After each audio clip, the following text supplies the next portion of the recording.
Okay.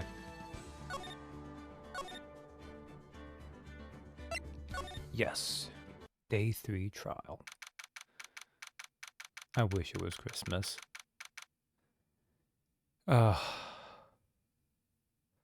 Honestly, I think I've hit that boring part of adult life where I'm like, actually, honestly, no. I wish it was like right after Christmas when all the responsibilities are done. And usually you have the rest of the year to coast, but that'd be nice if it's the end of March. I arrived before Christmas. Ah. But hey, Katie, hey, Dill, hey, Cap. December 27th, which is also not Christmas, 10 o'clock a.m., District Court, courtroom number 3.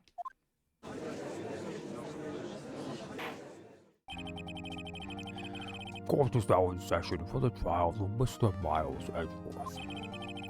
The defense is ready, Your Honor. Very well. Apparently the prosecution is also ready. Who is the judge here anyway? Mr. Von Kramer, your opening statement. Very well. Your opening statement, so. Are you kidding me? You objection number inflating son of a bitch. Fine.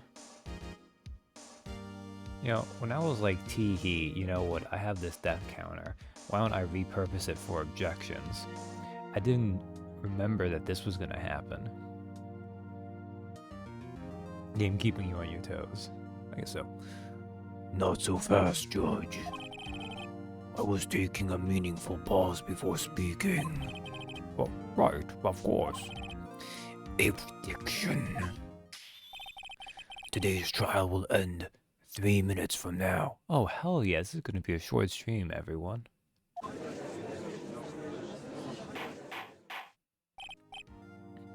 Order, order. Mr. Von Karber, what is the meaning of your statement just now? You...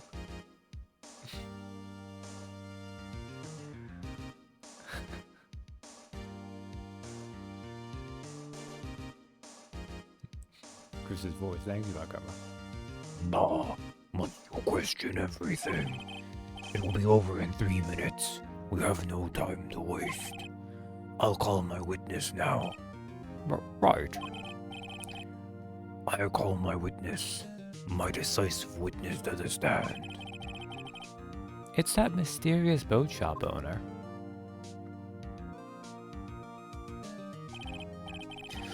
Witness, state your profession.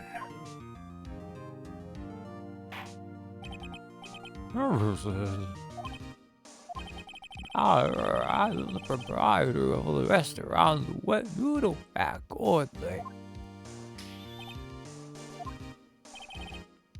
I also rent boats. The night of the incident, you were in the boat rental shop, correct? I was. Please testify. Wait a second. Still haven't heard who this old guy is. Reason objection, let it slide. I don't think this matters, but we'll raise an objection anyways. Oh, I didn't actually think that was going to be an objection. It's funny because sometimes you'll click on raise an objection and it'll just be like a hold it or something, but that time Phoenix actually objected. Wait a minute. The witness hasn't stated his name yet. Because I did not ask him, Mr. Wright. But I have predicted this trial will end in 3 minutes. Stop asking trivial questions and cooperate. Yeah, right.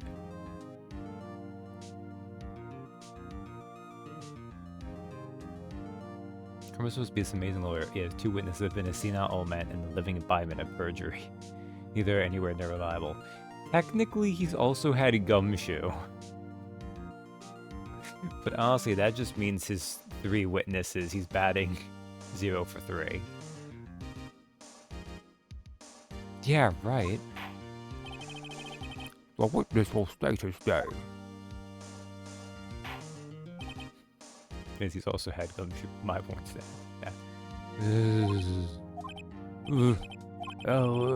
I'm not really sure. What do you mean? My memory. Your Honor, the witness does not remember anything beyond the last several years. Ergo, he cannot recall his own name. He can't recall, you say? Yes, but the incident in question took place 3 days ago. He can testify. Very well. Let's hear his testimony then, shall we? Witness? Witness testimony. The night of the murder.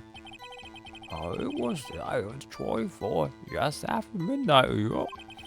I was in the restaurant where I ran boats as usual. Then I heard a bang, yup. When I looked out the window, I saw a boat just floating on the lake. Then I heard another bang.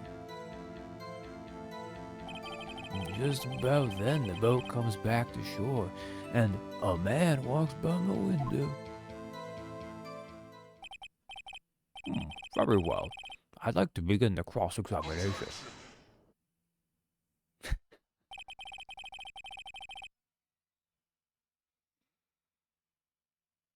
Oh, man.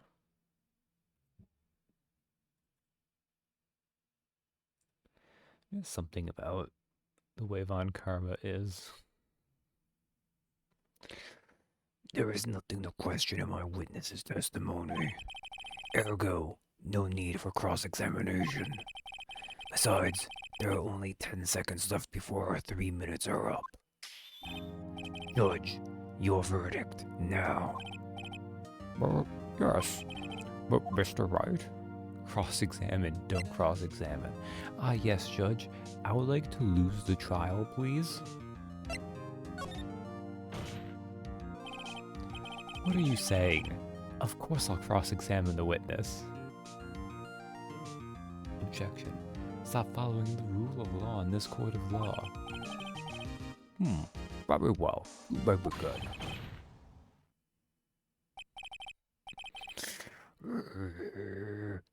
Excuse me, Mr. Von Karma? 3 minutes just passed. I see. Well then, let's just take our time. You may cross-examine the witness. Dude is pretty dramatic. Yeah. The murder. Like, if Von Karma wasn't such an evil-looking and also just dick, it'd be kind of funny.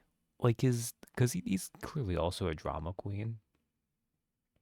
But he's too sucky a dude for it to be fun. The night of the murder. It was the night of the 24th, just after midnight, yup. Just after midnight, you say? Well, just around then. Are you sure? Pretty sure, yup. When I talked to you yesterday, you were rather vague about the time. I'm surprised you seem so sure about it today.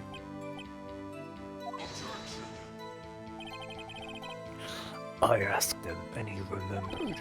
Isn't that right?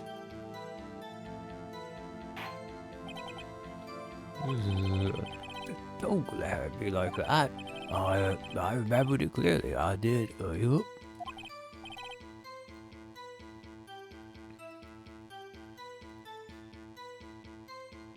Man, here I thought it was gonna be like well, maybe we'll hit 100 objections over this case, and we're gonna hit this on the second day at this rate, because Von Karma is an objecting little crybaby. You see, continue. I was in the restaurant where I met boats as usual. Is there anyone who can verify that? Well, I guess Polly could. That's not good enough for a court of law. Mr. Wright, Exactly what's awkward at all? Your Honor, this Polly is a parrot? Okay, Phoenix, spoilers, but maybe don't try to make sure you can't use a parrot in this court of law. It would bite you in the ass later. A parrot? Oh, don't be so hard on the girl, Keithy boy. Cruz?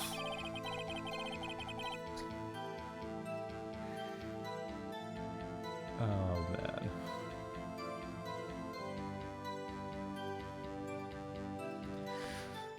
The prosecution concedes that we cannot prove the witness was in the shop. Witness, please continue. There's no rule saying parrots can't play basketball. Exactly. Then I heard a bag, yup. And where did the bang seem to come from?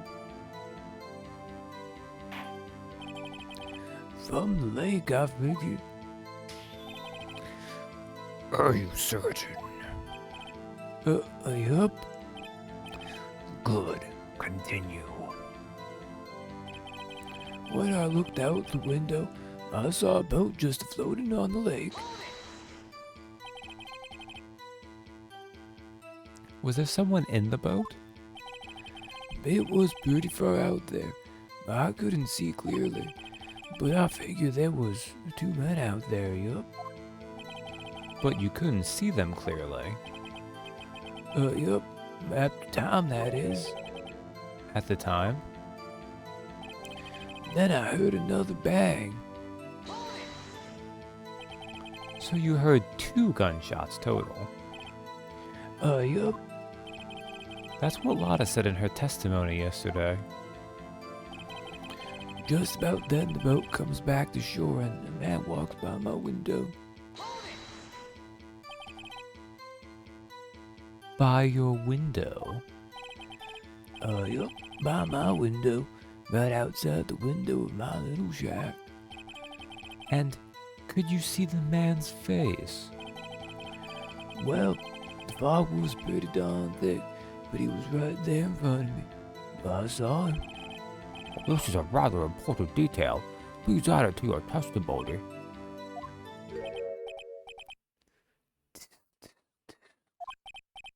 I have a bad feeling about this.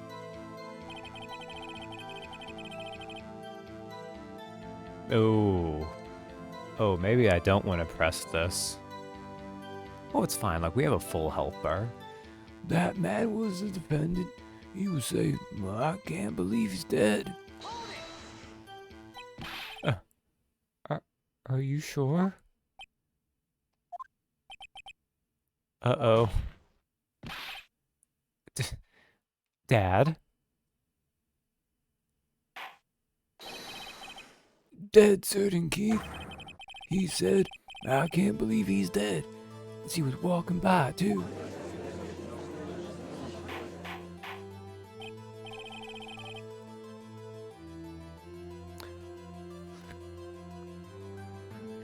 Witness, are you sure that the person you saw was Miles Edgeworth? It was him. That Edgeworth boy.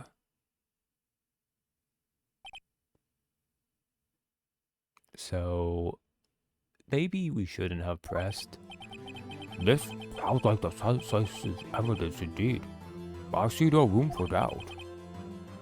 Von Kerma. He lured me into cross-examining so he could set me up for a fall.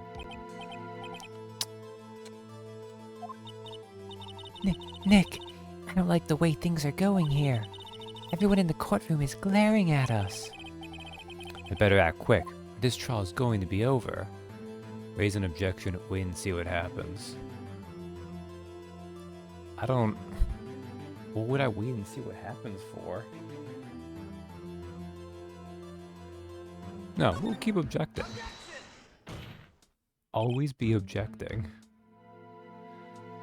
Even when it means I have to pull up my objection counter. Your Honor, We proved in yesterday's trial that it could not have been Edgeworth who fired that gun. Mr. Wright, are you referring to the fingerprints from Edgeworth's right hand found on the gun? And the photograph showing a man firing with his left hand? Exactly.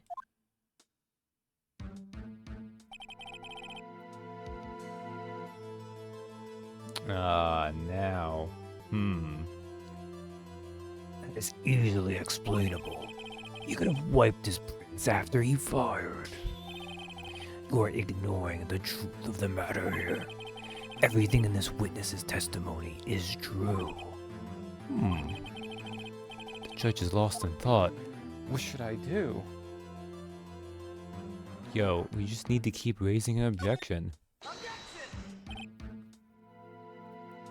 Your Honor, this witness claims that Edgeworth said, "I can't believe he's dead."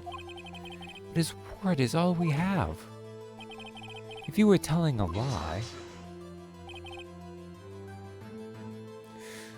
Mr. Wright. Also, that was 95, and then 96. In a court of law, the evidence tells all. Apparently, you have yet to realize even this basic fact. If you say his testimony is a lie, show us proof. Nick, do we have evidence? It's no good. There's nothing I can do. Are you sure? To be honest, I don't know what to do anymore. Please. Can you hear me, sis? Please. We need your help. Nick needs you. Tisk. 3 minutes was perhaps too high an expectation. However, 15 minutes isn't bad. This must be a new record. I mean, it's still the second day. But off. The witness may leave the stand. Apparently he just went to sleep there instead, so...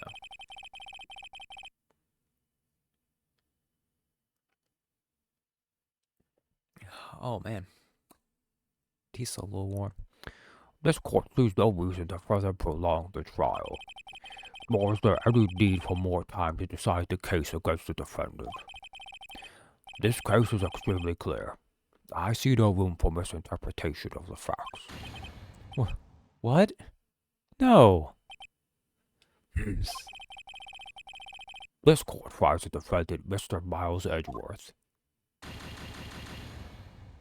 Oh, damn. Guilty. Well, you know, it's okay. It's kind of weird that they made a whole, like, 2-game side series for Edgeworth that had to take place before this first game. But, you know, that's what you're gonna do. The accused will surrender to the court immediately, to be held pending trial at a higher court within a month from today's date. That is all. This court is adjourned.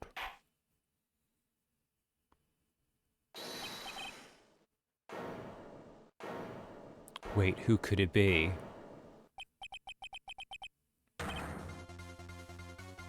Who was it? So someone yelled out, "Wait." Who could that be? Me. Huh? Whoa. Oh, okay, it is Larry. Oh, God. Oh, man. Can't we just have Edgeworth be guilty instead? Look, Larry. No fear, Larry is here. I think you mean all fear, Larry is here. Well, what are you doing here? Listen, you gotta listen to me. I was there in the park the night of the murder. But I wasn't sure about it until just yesterday. But today I remembered it. Remembered what? The gunshot. I heard it too.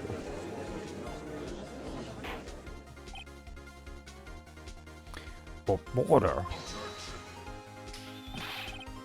Look, the only way to fight Von Karma is with sheer idiocy. It is true. As we saw with Lada, that was the only thing that could weaken him.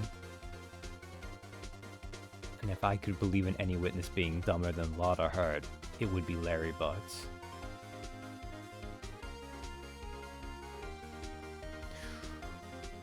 What is the meaning of this? The verdict has been decided. I call for adjournment. One moment, Mr. Von Karma. I want to see what he's cooking. So you say you heard a gunshot? Yeah, I did. A gunshot. That night. I was sitting here in the audience, listening to the testimony. Then I realized something he said was different from what I remember. Anyhow, I can't just sit here and let you call Edgy a murderer. It's just not right. I'll testify. Let me testify.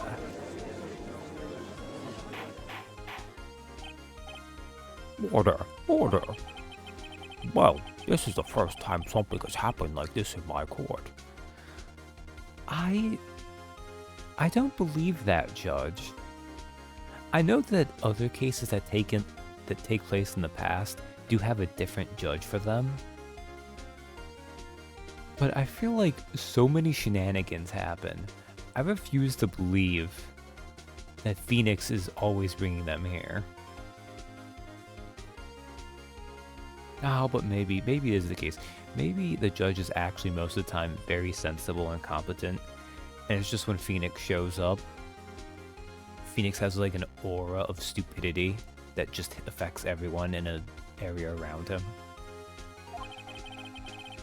I'm not quite sure how to proceed. Judge, you've already given your decision. The trial is over. Nick, this is it. Larry's given us one final chance at this. She's right. If only it wasn't Larry. He could make things even worse. Okay, in Larry's defense, Phoenix, what do you mean? How could he make it worse? Edgeworth was just found guilty. I guess you could stack on more charges? But considering we want him to not be convicted of murder. Mr. Edgeworth was just declared guilty, Nick. It doesn't get any worse. Oh, okay. See? Maya's with me. Thank you, Maya. You're right. Okay. Your Honor, there is another witness. It is our duty to hear him speak. Right here. Right now. A waste of time. The verdict cannot be overturned.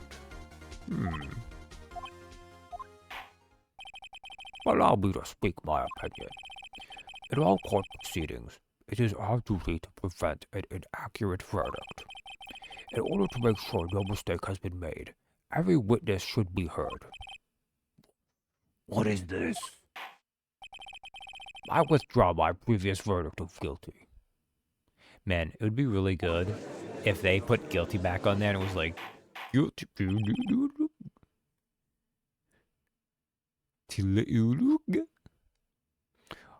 Mr. Von Karma, I order you to call this new witness to testify. Now. What? The court will adjourn for a 5-minute recess. Cast in the name of God, ye not guilty. Oh man, look at Larry Butts there. Doesn't he just fill you with dread and worry? After that, we will hear this new witness. Court is adjourned.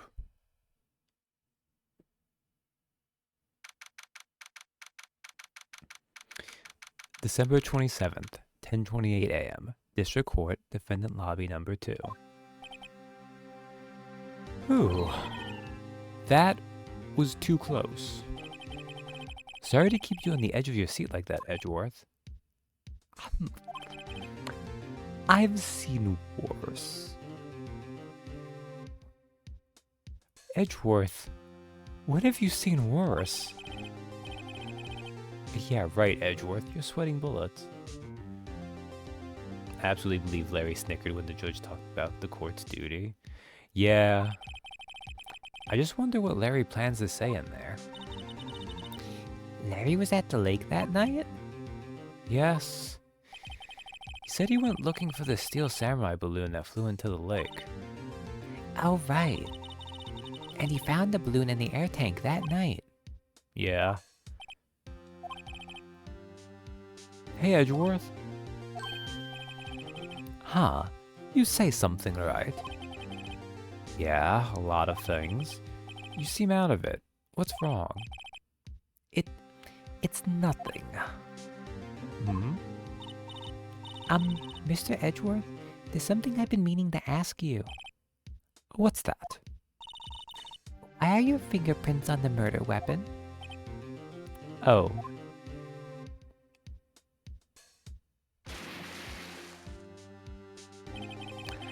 When he fell into the lake, I went into a daze. I couldn't understand what had happened. I couldn't think straight. Then I saw the pistol lying on the floor of the boat in front of me. I picked it up without thinking. I didn't have a reason, really. I see. Right. Yeah? This might be our chance. Our chance? Von Karma has only ever run perfect trials. Perfect trials? Perfectly prepared witnesses. Perfectly complete evidence. That's the secret to his success. This is the first time he's ever had to deal with something unexpected. He has to let someone he hasn't even talked to testify before the court. And that someone is Larry. What are you getting at? It's likely his testimony would be full of holes, right? That's right, Nick. No 10-minute trial this time. We'll milk this one for all it's worth. Hey, it was 15 minutes. 15? Everything's on Larry now. Like, I appreciate they're all like, guys, we can trust in Larry. He's going to suck so hard, it's going to ruin all of Von Karma's meticulous plans.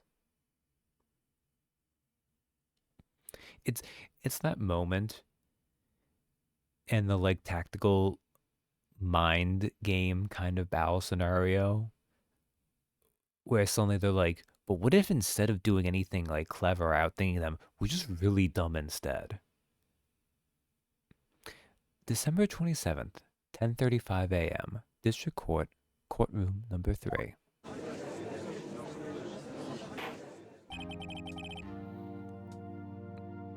My battle plan of choice.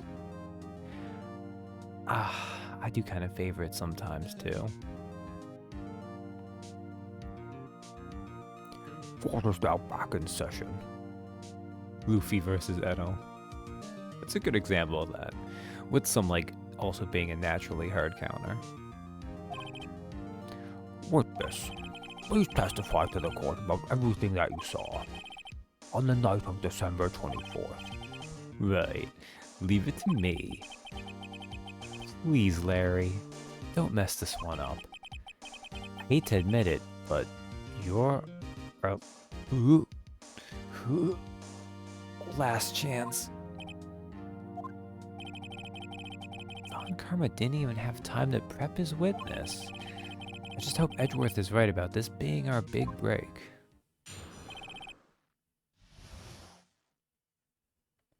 The night of the murder. That night, I was out in a boat on the lake. I was looking for something and I found it. I quietly slipped the boat back in at the rental shop dock. Then, just as I was thinking about going home, I heard this bang. I looked out over the lake, but I didn't see a boat. So after I heard that single gunshot, I went home. That was an unusually vague testimony, even for this court. In any case, Mr. Wright, you may begin your cross-examination. Yes, Your Honor. What's wrong, Nick? It's Larry. I have no idea what he's going to say if I press him. I'm a little scared. Well, we've come this far.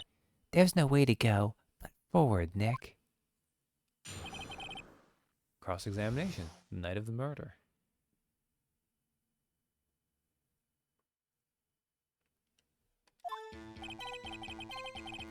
That night, I was out in a boat on the lake.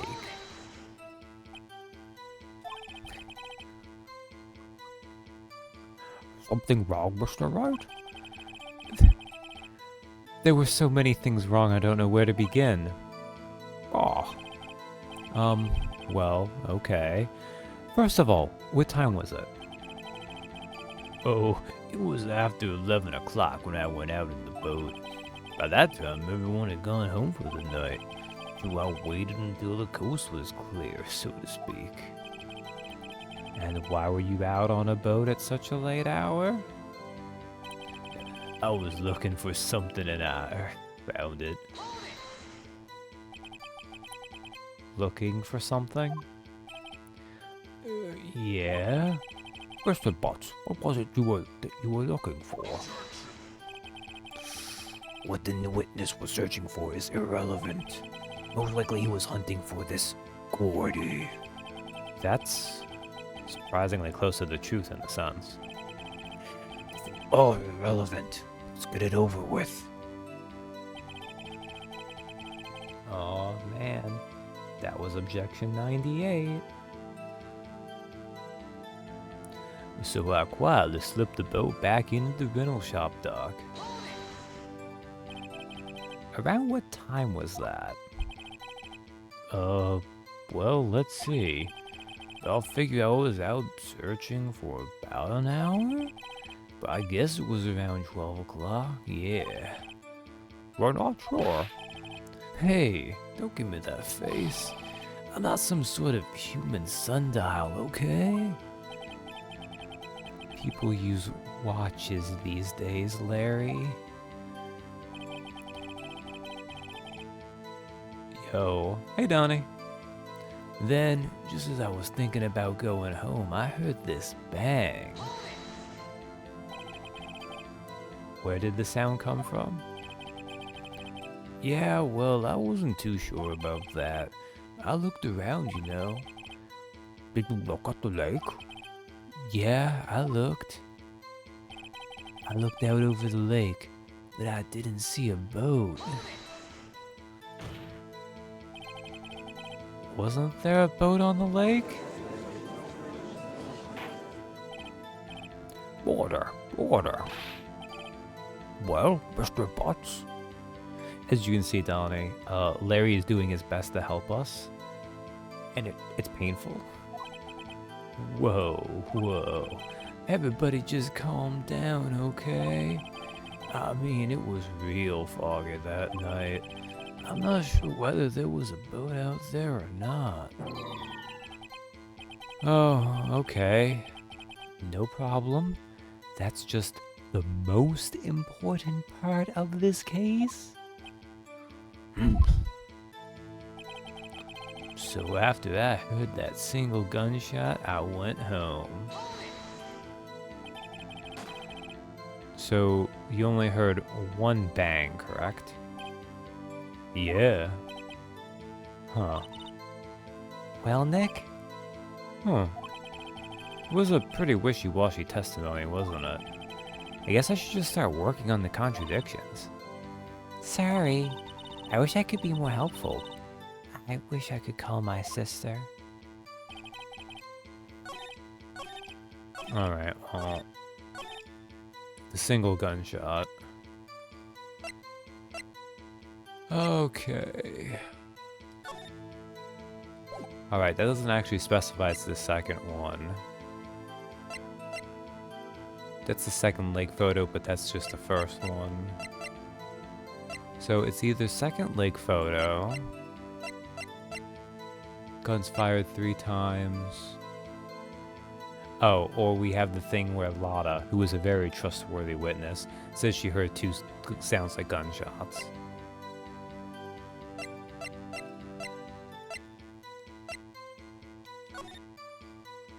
Oh wow, this has the whole thing. Okay.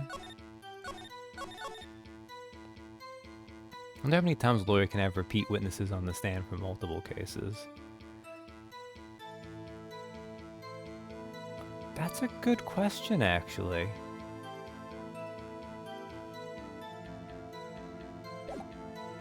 I don't...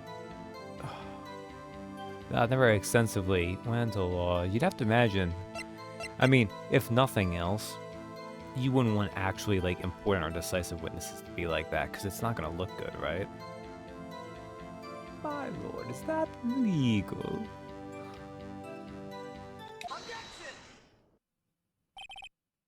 Okay.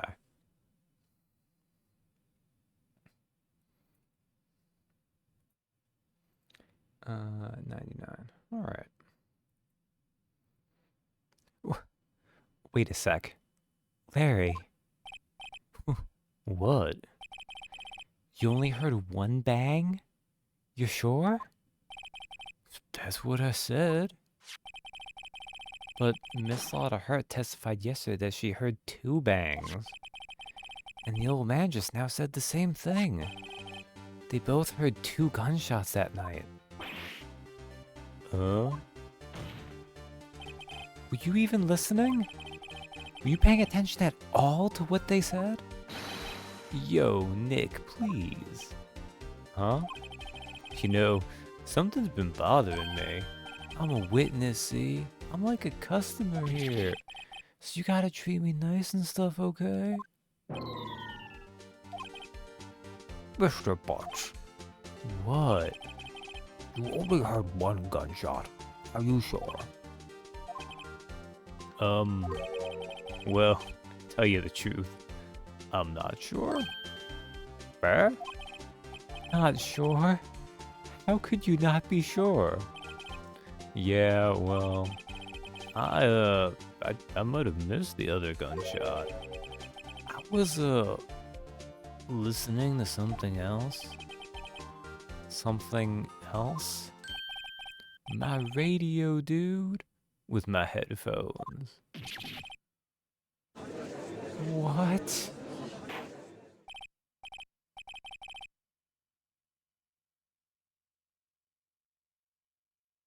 Order, order. And stop that boy. Mr. Butch, you were listening to the radio with your headphones. Yeah? So what? That a crime? I listen to my radio. Everybody listens to the radio. What's the big deal? Mr. Von Karma, your opinion. Waste of time. I do not accept this witness, nor his shoddy testimony. Well, Mr. Wright, should he continue the testimony? That's enough or continue?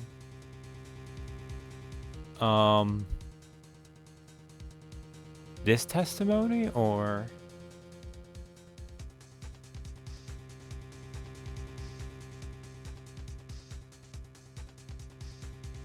This is weird to me. I mean, we're gonna need more testimony from him, right? I reject your butts and substitute it with my own. That's fair. No, let's continue. Your Honor. Please. Please allow the witness to continue his testimony. Oh, nothing is more pitiful than a lawyer who doesn't know when he's lost. Very well, Mr. Butch. Please give your testimony, and be sure to include details like your radio. Right. Leave it to me. I wouldn't if there were any other way out of this. Believe me.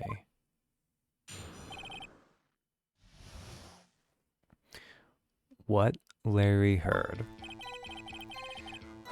It's lonely being alone on Christmas Eve. That's why I was listening to an all request show on the radio, see? I was listening to it real booming loud, like. But I'm sure I heard that gunshot. I remember exactly what the DJ was saying when I heard it too.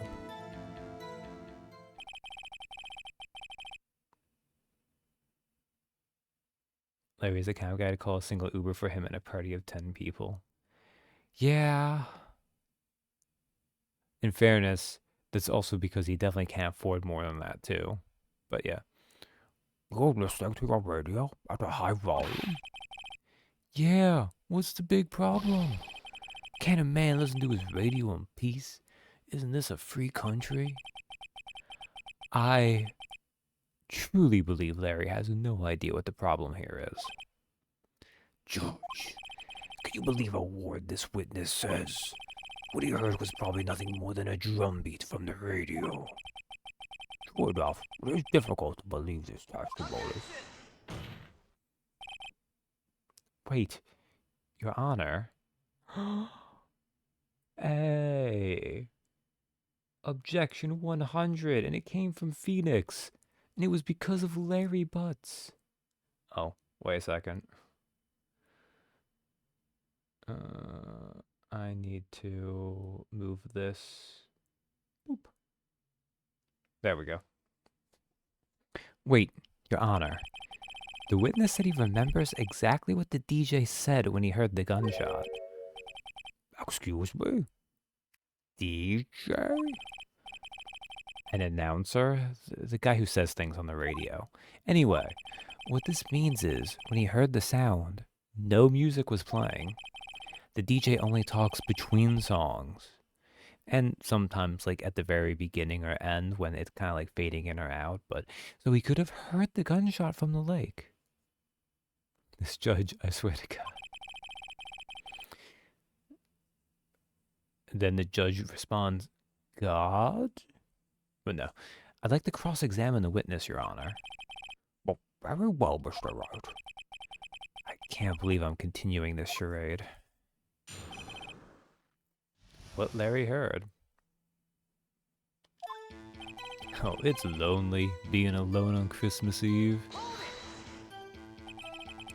So you turned on the radio? Right. I just wanted to hear someone's voice, you know? You know what it's like out there alone on Christmas Eve? Alone. I shouldn't have said anything. That's why I was listening to an all-request show on the radio, see? Do you by any chance remember the name of the program you were listening to? This has nothing to do with the case, Your Honor.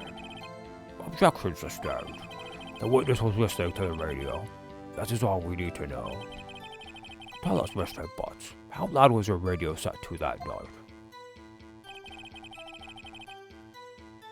Hold on, Karma.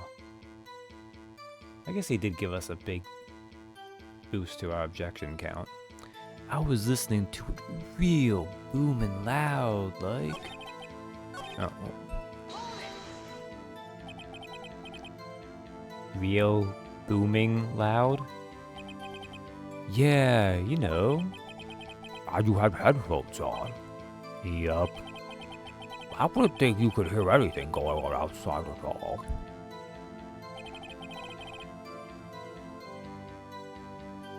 Never mind, radio programs come on at specific times.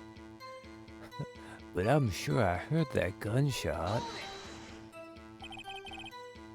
Can you prove that? No. No, of course you can't. Nah, I can't prove it. But I remember that moment real clear. I mean, while I was talking about it, it came back real clear to me, you know? I remember exactly what the DJ was saying when I heard it, too. Okay, is everyone ready? I believe this is when it begins.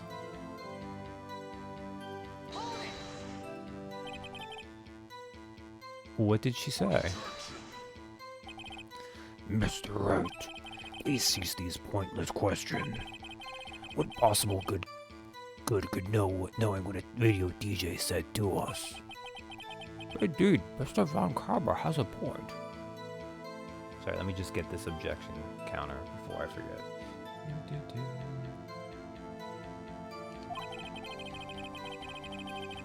I'll allow the question only if we see some reason why we should care. We don't care. We should care. We should care. We should care a lot. should care, Your Honor. Of course we should. Why? Well, how do you know if we don't ask, hmm? Oh, okay. Fine, very well.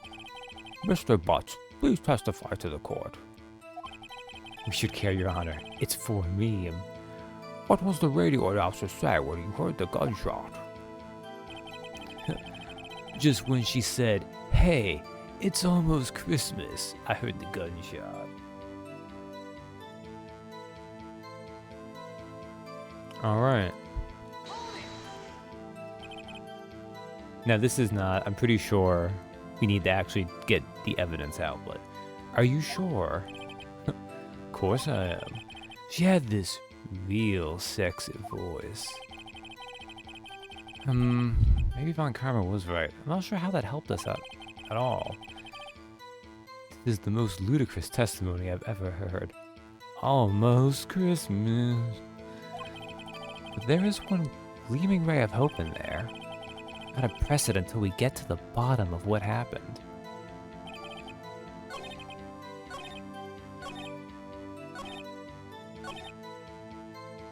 Alright.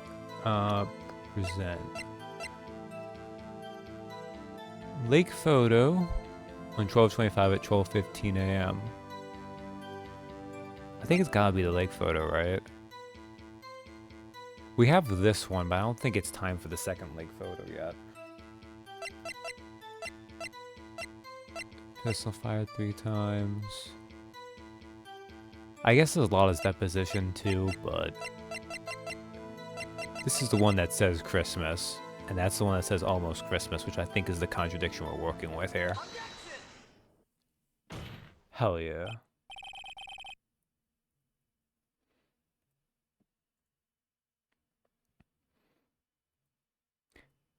Larry, are you absolutely sure what you're saying is correct?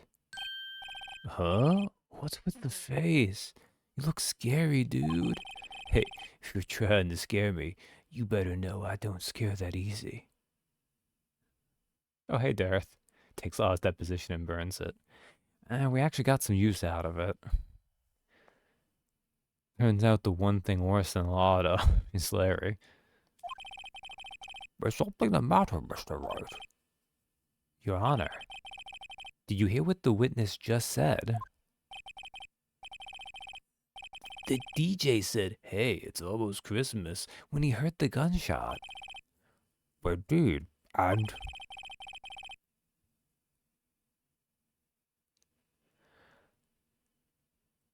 If I was not so lazy, I would have an air horn to play here. Also, I would be worried about blowing out the sound for it.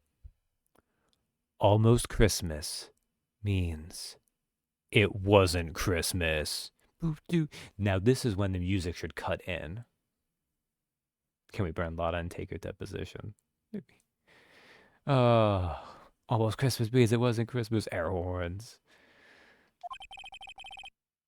Do you realize what this means? When he heard the gunshot, it was still Christmas Eve. That would seem to be the case, yes. We should have heard that gunshot after midnight.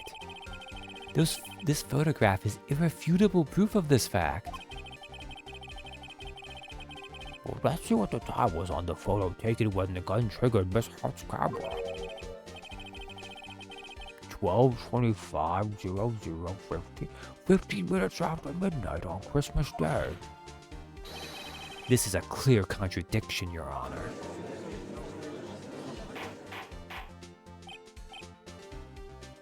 Order. What does this mean? The 2 prior witnesses heard gunshots after midnight. However, this witness says he heard a gunshot before midnight. Judge, the answer is simple. The current witness is plainly mistaken. Just look at him. Suspicious. What? Well, Mr. Wright, what do you think about Mr. Butts' claim he heard the gunshot before midnight? Larry's wrong.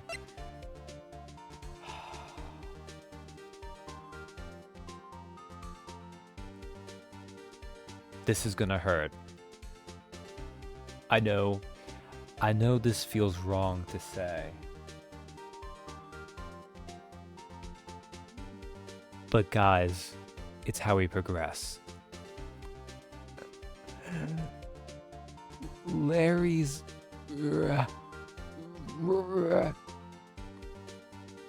Larry's right. Larry's not mistaken, Your Honor. He heard that gunshot before midnight. Intriguing. I'm assuming you have evidence for this wild claim. Show me evidence there was a gunshot before midnight. Yeah, it's called this second lake photo. Shows an empty lake taken automatically on 12/24 at 11:50 p.m. I do like smug Phoenix. Look at this photograph. This was taken by our witness yesterday, Miss Lotta Hurt, with her automatic camera. The timestamp on this photo reads, Almost Christmas, 11:50 p.m. Sorry, I mean December 24th, 11:50 p.m. Every time I do it makes me look, oh man, Bubbles, you got Neo-chicked. Oh, it's been a while. It's been a while. Oh? What? There's nothing on the lake in this picture. Your Honor, the real issue here is not why nothing is shown in this photograph. It is why this photograph exists at all. What do you mean? Your Honor, this photograph was taken by an automatic camera. That camera was set to go off in response to loud noises. Oh. Correct. There was a loud noise on the lake at 11:50 p.m. That is why this photograph was taken. In other words, when Larry heard that gunshot, it was most definitely still Christmas Eve. Indeed, it would seem that is the case. Then, where does that leave us? Miss Hart testified that she heard the gunshots after midnight. Are you claiming she was mistaken? Not at all, Your Honor. Like, Lotta Hart was wrong about a lot of things, but it is a fact that the camera also triggered at 15 minutes after midnight. Your Honor, that night, there were 2 sets of gunshots, with a 25-minute pause between them.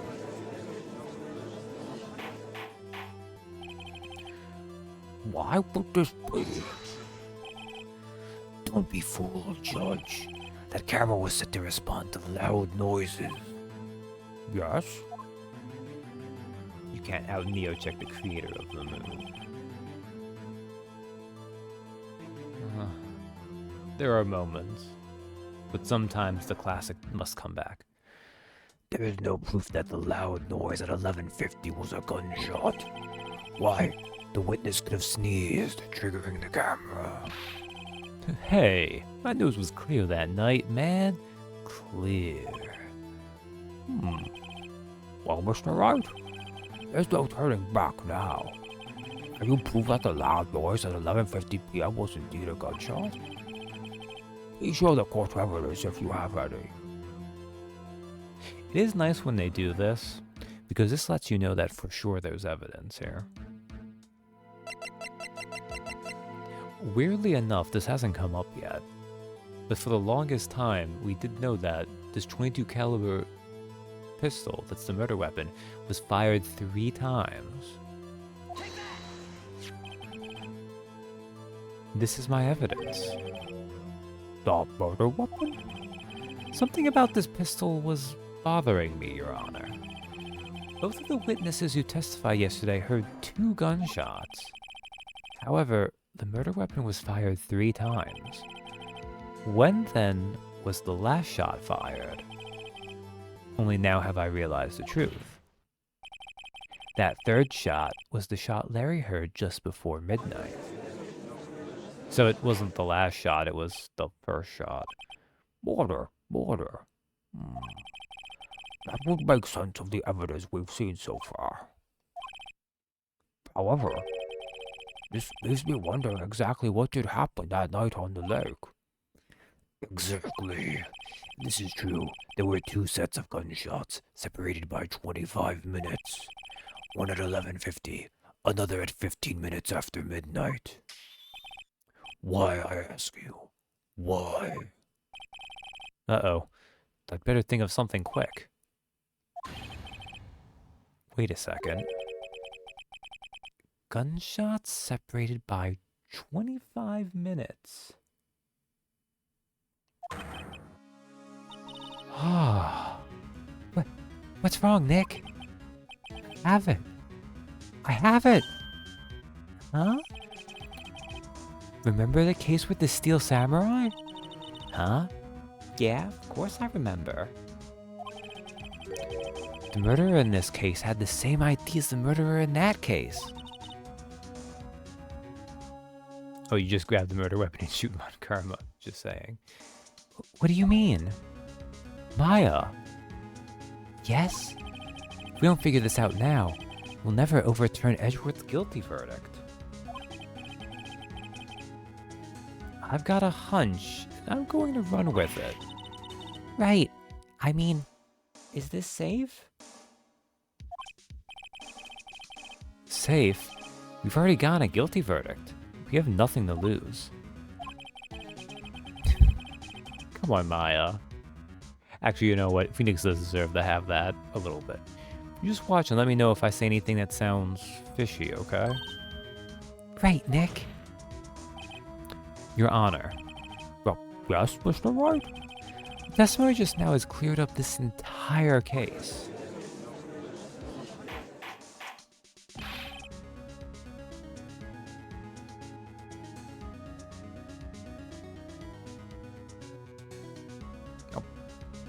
What do you mean, Mr. Wright? Disc. So you finally realize the truth. There can be no other murderer here than Miles Edgeworth himself. Wrong, Von Karma. A man was shot that night, but it wasn't Edgeworth who did the shooting. Listen, rookie. Take a deep breath and consider the facts.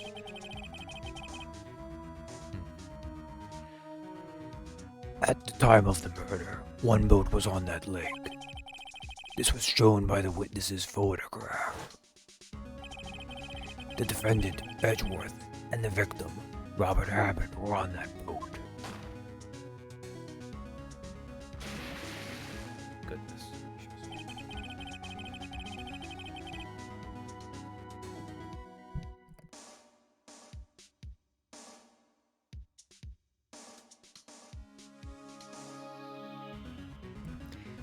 There was a gunshot fired on that boat, and Robert Hammond fell into the lake.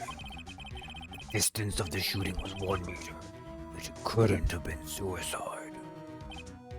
Well, the guilty party has to be the other man on that boat.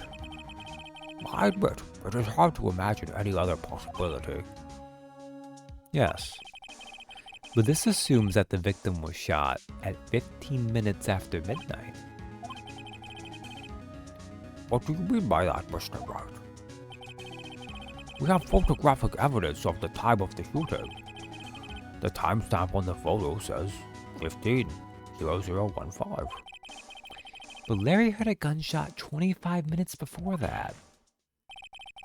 Robert Hammond was killed then, 25 minutes before the shot on the lake. Which, interestingly enough, his autopsy report has always said sometime on the 24th or 25th.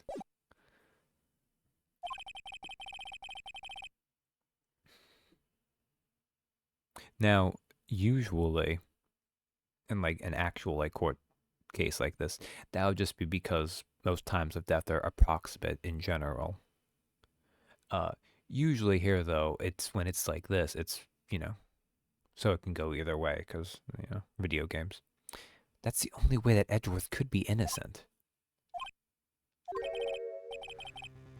Mr. Wright, Are you quite mad? Explain who the two men on the boat are. So the murderer and Hammond, Edgeworth and the murderer are Edgeworth and Hammond. So, if Hammond's already dead, it can't be Hammond, which means the answer must be Edgeworth and the murderer. Of course, it was Edgeworth and the murderer. After the murderer killed Robert Hammond at 11:50, he assumed the guise of Mr. Hammond and met Edgeworth. What? Are you serious? Yes, Edgeworth won't tell us why he went to the lake that night. However, I have a hunch. That night, Robert Hammond called Edgeworth to the lake. Now, Edgeworth didn't know Robert Hammond's face that well. That's why he didn't suspect anything when the murderer took Robert Hammond's place. I'm not sure what to make of all this. Ludicrous. Mr. Wright, tell us the name of the murderer then.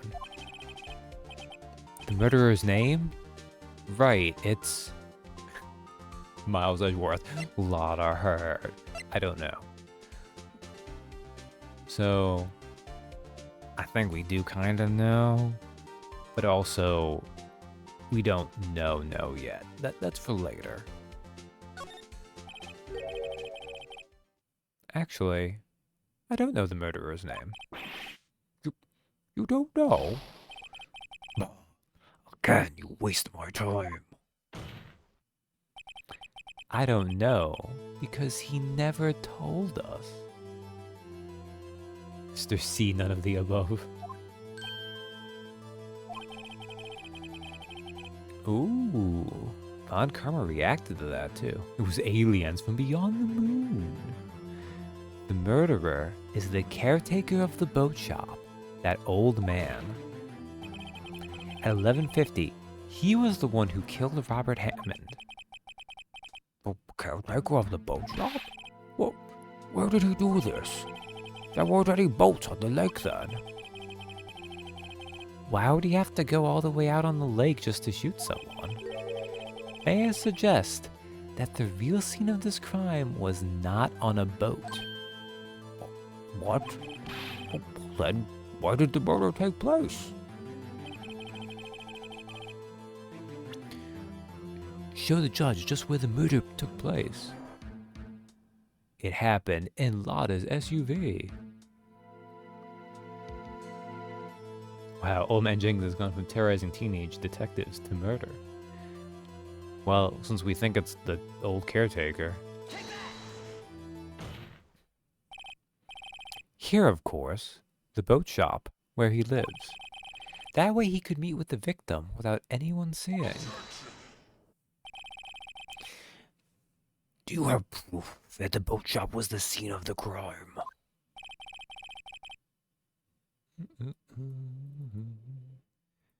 Objections 105. Recall Larry's testimony, if you will.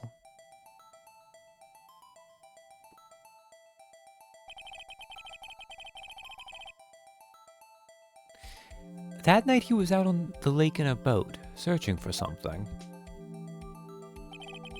He finds it and returns the boat. Then, just as he's starting to head for home, he hears a gunshot. He heard a gunshot, Your Honor, even though he was wearing headphones at the time. In other words, the gunshot was very, very close by. And where would that be if he had just returned the boat? The boat shop.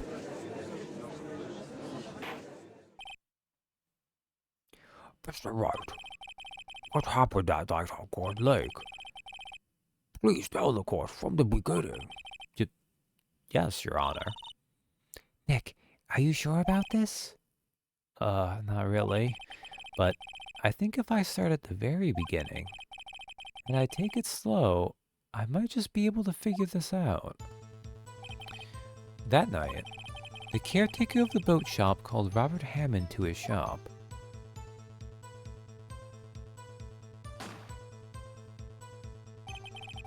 This was around 11:50. That was when the gunshot that Larry heard was fired. After that, the caretaker put on Robert Hammond's coat. He became Robert Hammond. Then he got in the boat with Edgeworth and went out into the middle of the lake. Then who fired the pistol on the boat, Mr. Wright? The boat shop caretaker. Of course, it was the murderer who shot the pistol. He shot it twice.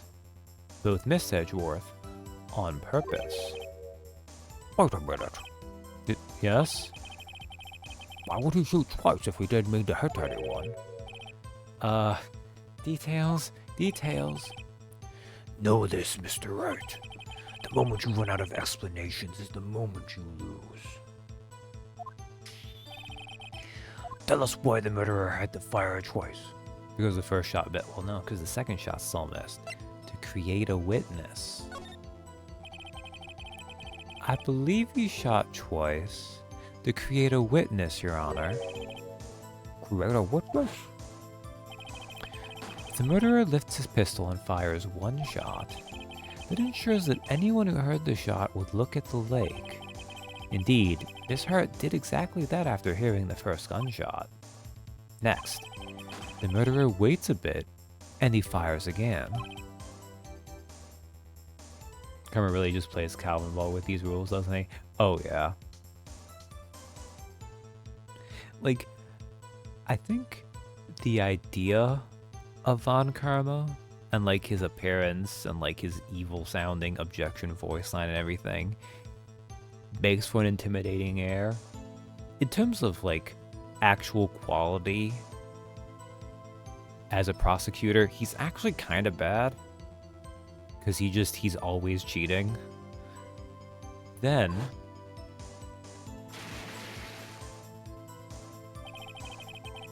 the murderer jumps from the boat himself, leaving the pistol in the boat behind him.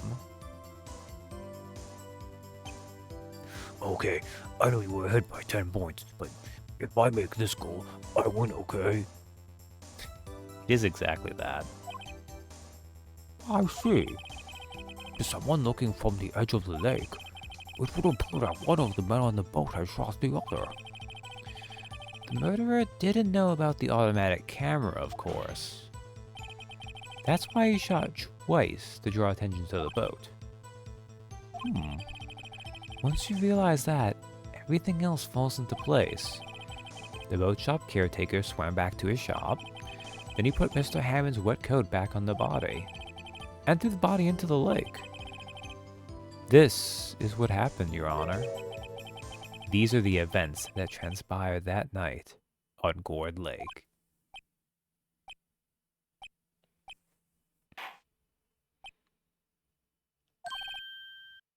Bailiff, we got the witness from before. The boat shop caretaker, quickly.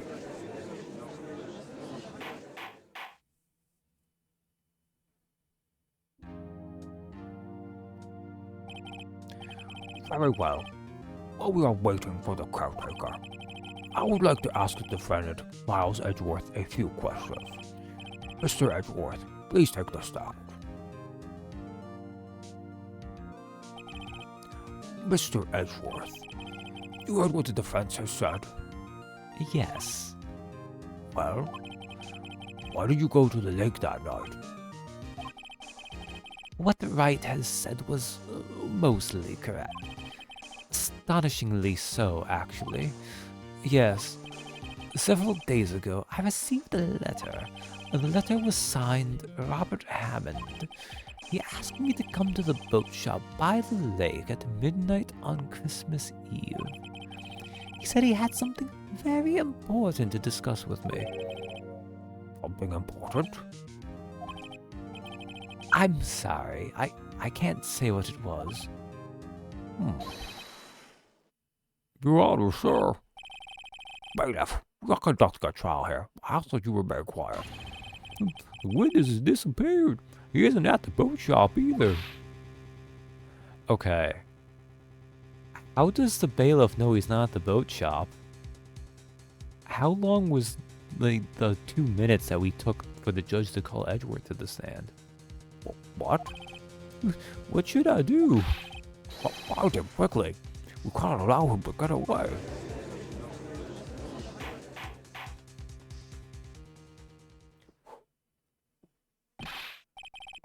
Mr. Von Karma, your witness has disappeared. A search warrant has already been issued. It goes without saying that I cannot declare a verdict under these circumstances. I will extend the trial until tomorrow, the final day allowed. I request that the police department utilize all its forces to find that witness. Am I understood? One more thing. Just who is this boat shop caretaker? I think his identity has become very important to this trial. I want him, and I want to know who he is. Very well. Court is adjourned.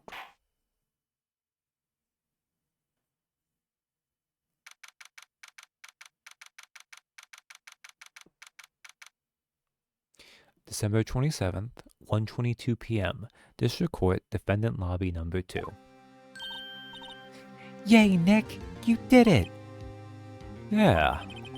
Well, at least we got out from under that guilty verdict. And what about Larry? That was something else. Even Von Karma didn't know what to do with his testimony. It was so bad. Larry really helped us out. It's so weird when the judge starts being so incompetent. Yeah, I do have some fondness for the judge, but he is exceedingly fickle, and his quality varies wildly. Usually it's very bad. Sometimes he has his moments.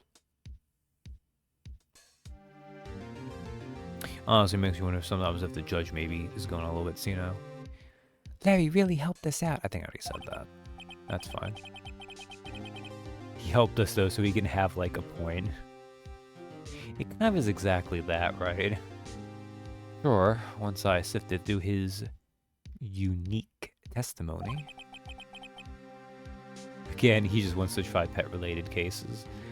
I do like that. He keeps getting murder. That's a pretty... that is approved of being a headcanon for me there.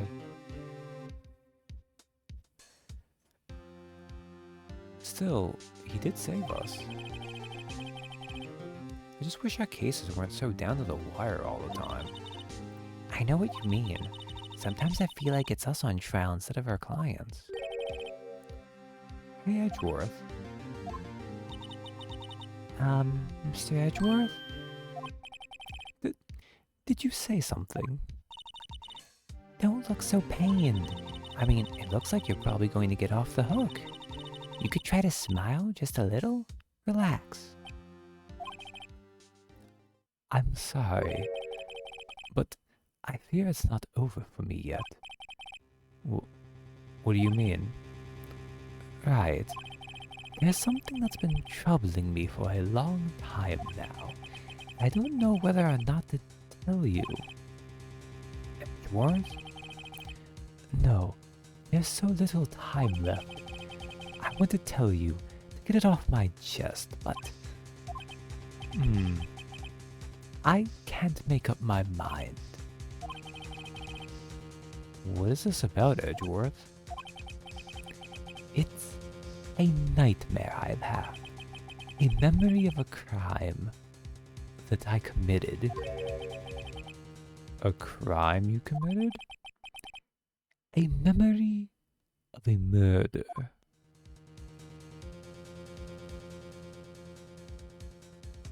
That was a pretty good ending moment for that. Although those 2 times it was you on trial, so... Well...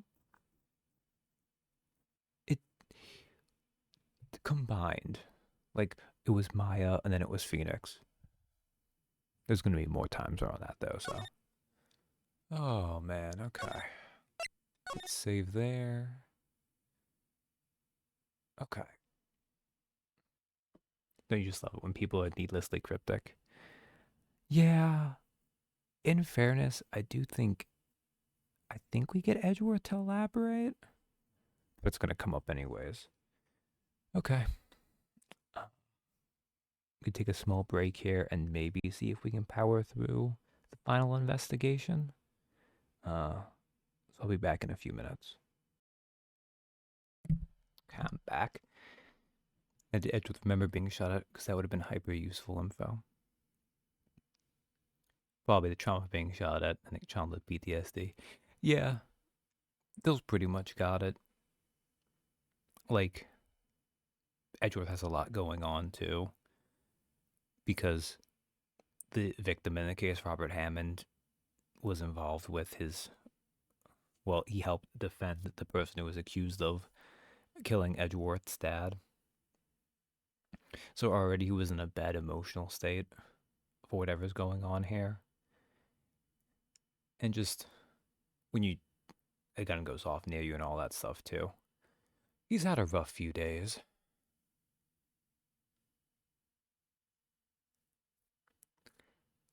Yeah, although 22 has more of a ripping clack noise than a deafening bang, I guess for plot reasons.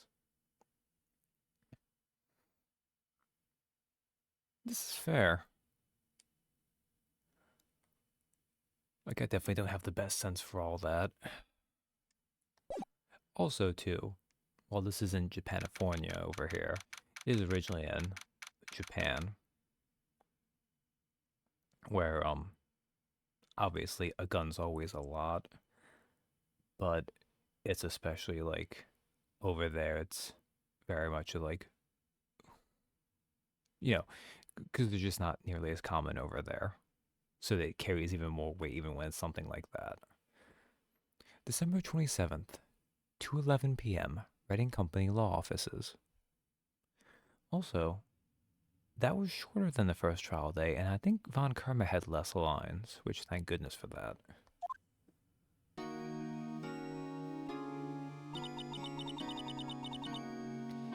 What was Mr. Edgeworth talking about?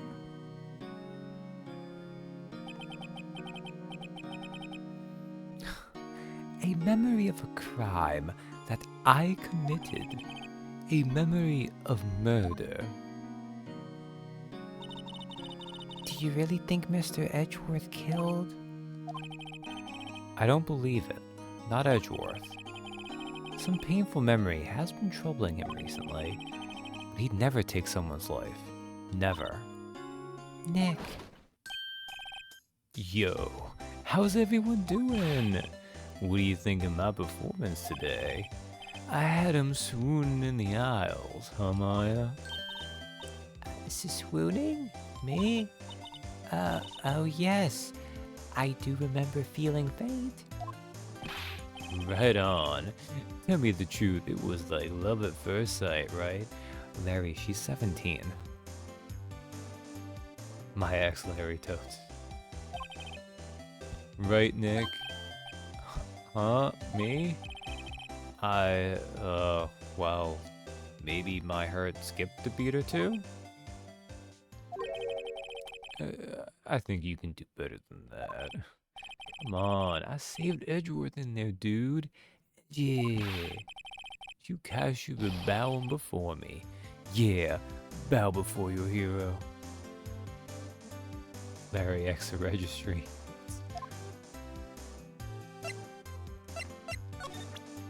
I guess we can present stuff to him. Woohoo, I was hot out there. Hot. Well, glad someone's happy about how this case is going. Seems too happy to care about anything I show him. Anything?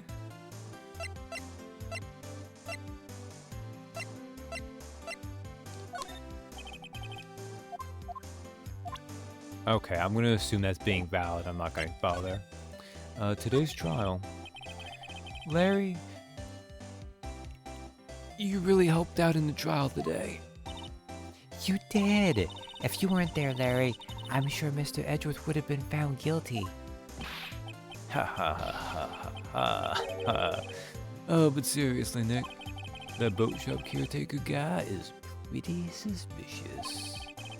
But Edgy ain't off the hook yet.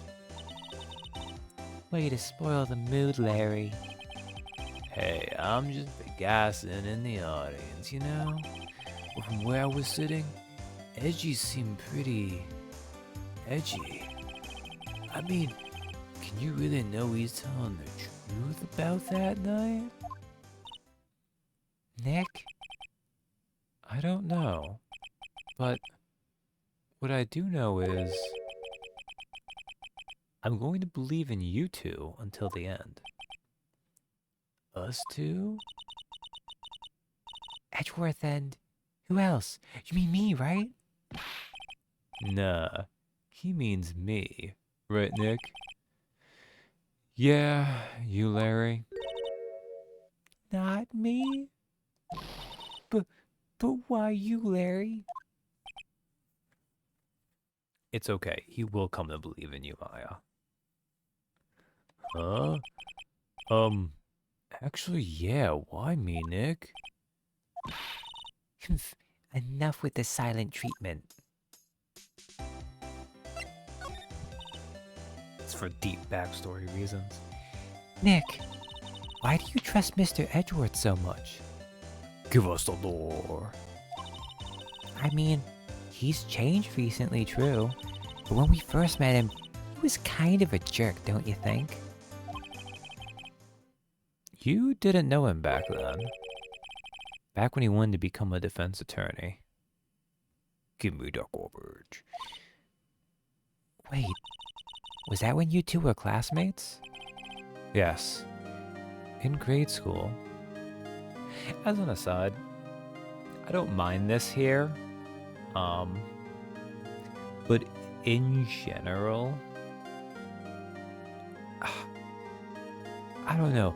It's something about when it's like this big formative event that will shape my entire life happened when I was a preteen. And I know that is the case for plenty of people, but I've just never liked it. Yes, in grade school, they saved me. Miles. And Larry. They saved me and I'll never forget it. That's why I became a defense attorney, you know? What? Hey, Larry, what's he talking about? Huh?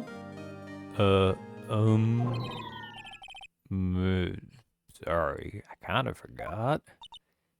Oh. Okay, Nick, out with it. I'm going to hear this story today, and that's final. Okay.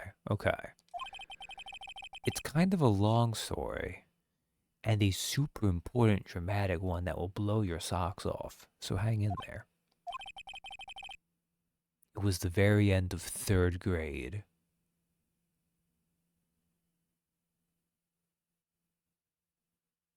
I remember one time I found a crayon and instead of keeping it, I took it to the lost and found it 30 years later, and I'm such a great guy because of that. The sad thing is, this is not that different from that. It was the very end of 3rd grade. I was on trial. A class trial. Class trial? The class trial. You remember, Larry? Spring, end of 3rd grade.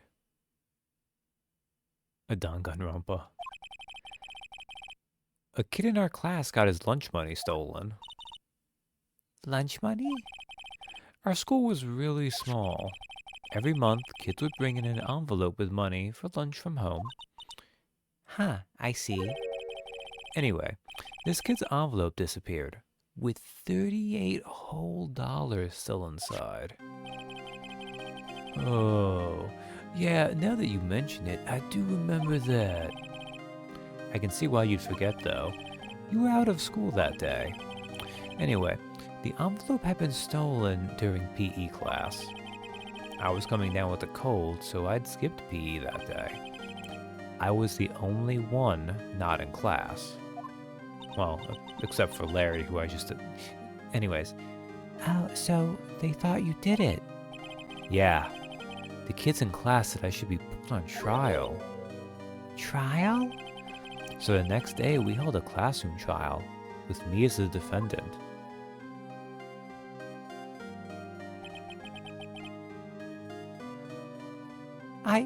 I didn't do it. Guilty. He did it. Guilty. It was you. Thief. Give the money back. You're such a meanie. Nobody play with him. You admit you did it. You gotta have the truth. You want the truth. I'm not gonna play with you anymore. Yeah, he took my eraser. Shouldn't be allowed in the relay race on the library committee. Give me back my 50 cents I loaned you. Hey, did you rob a bank the other day? Now, Felix, you know you shouldn't steal people's money. It's not right. In the end, even the teacher thought I'd done it. Being tried by your classmates is just fraught with fraughtness. Go over and apologize, Felix.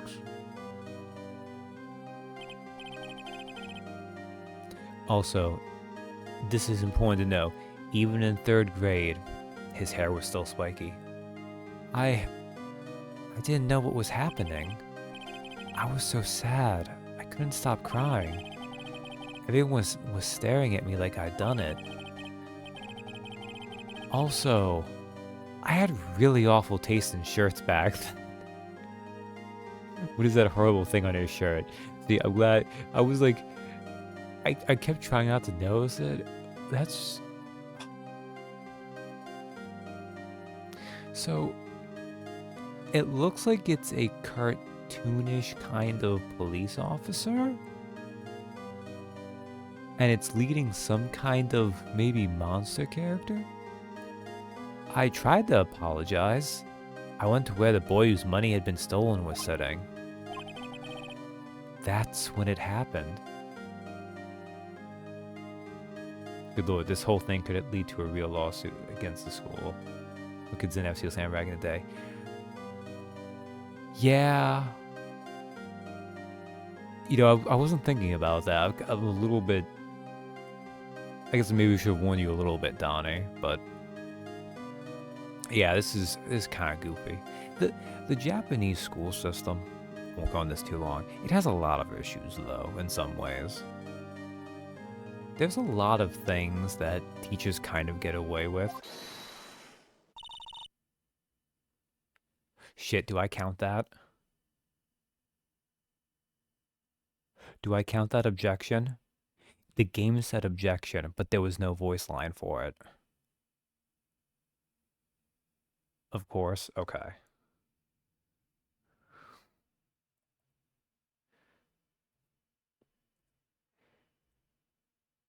It flashed on there, so yeah, okay. He shouldn't have to apologize. The only thing that belongs in a trial is evidence. Anything else has no place. You should all be ashamed. Amateurs. Miles? It wasn't you who stole my money, was it? No. Then you shouldn't apologize. Everyone's been shouting you did it, but no one has any proof. Look, it's the best I've got. That is why, Your Honor, this boy is innocent. Why did you have to call me out on it? But Miles, it was your money that was stolen. Yeah, he did it. He's the one. We don't need proof. Make him say sorry. Oh shit, baby Larry. You're Edgeworth. Okay, what if that's Edgeworth's voice from now on? What? Oh god, why do I do baby Larry?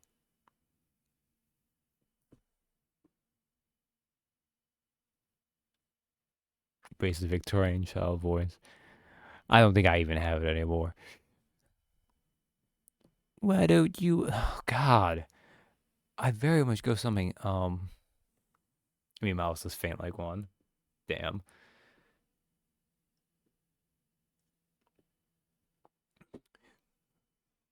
Why don't you all just shut up? I'm not gonna change his.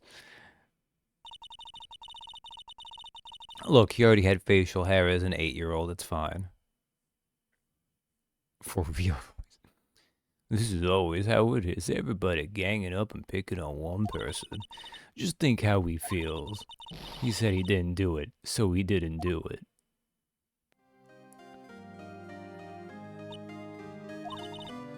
Very well. I will replace the money myself. This class trial is over. That's how it happened. After that, the three of us were the best of friends. Wow, I had no idea. Yeah, I had no idea either. I forgot. That's when I learned what it meant to be alone. But still, didn't he? We'll never know. Unless, of course, we ask Edgeworth about it and he maybe has some insight. Totally alone, without a friend in the world.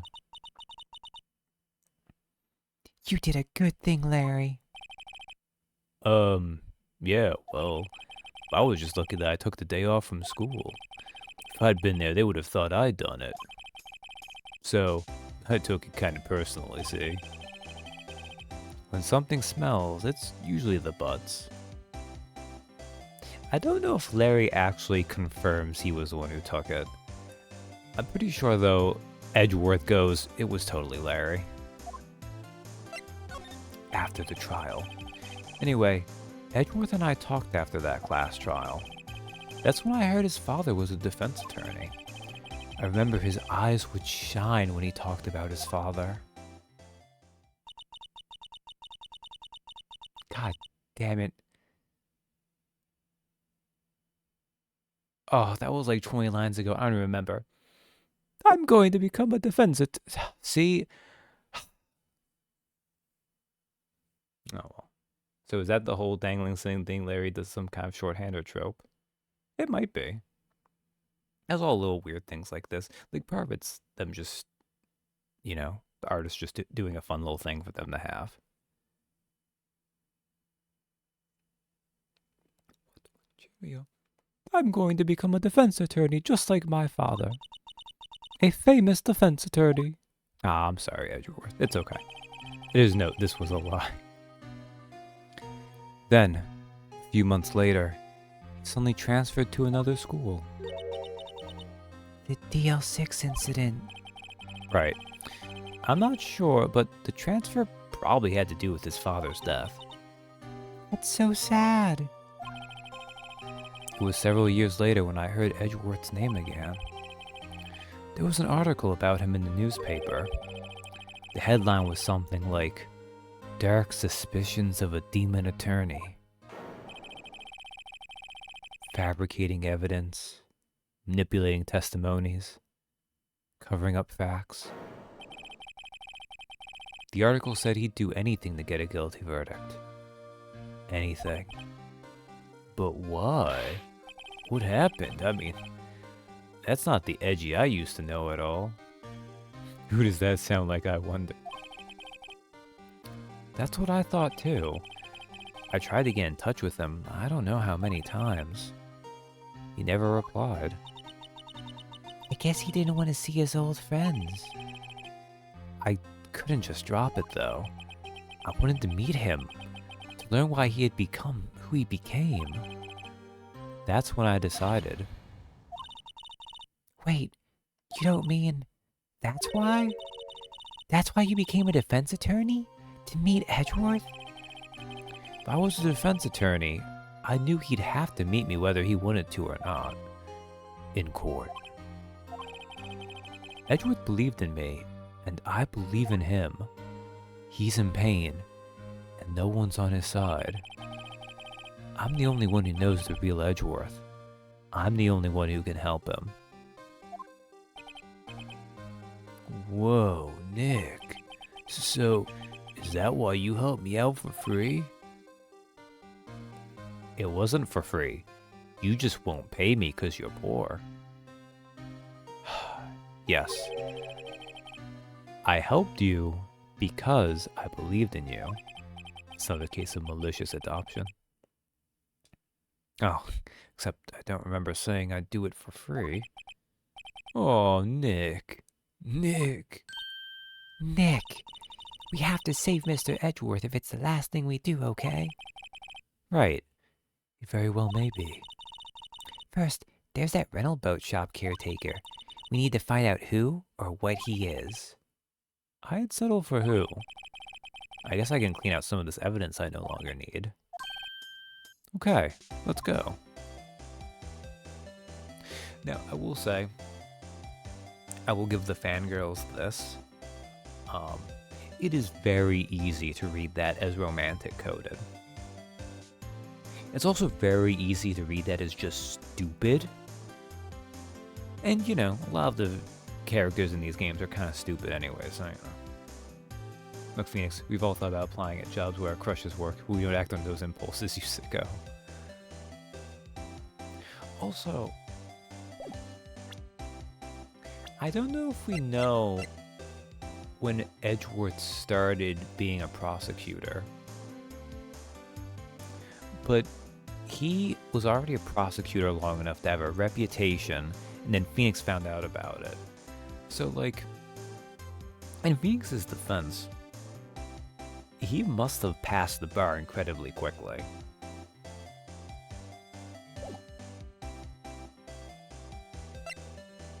Can I present anything else to you, or are you just done? Yo, Larry. Look, it's a parrot. Okay, no. All we had to do was talk to Larry, that's fine.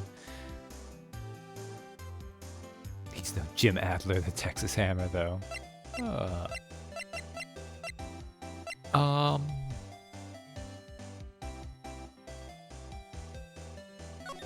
let's go see if Gumshoe's around.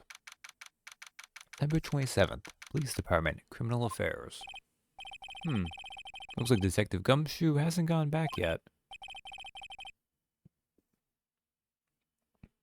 Gumshoe, you won't be coming back today. Oh, really? He said there was some guy he had to arrest by tomorrow. The boat shop caretaker.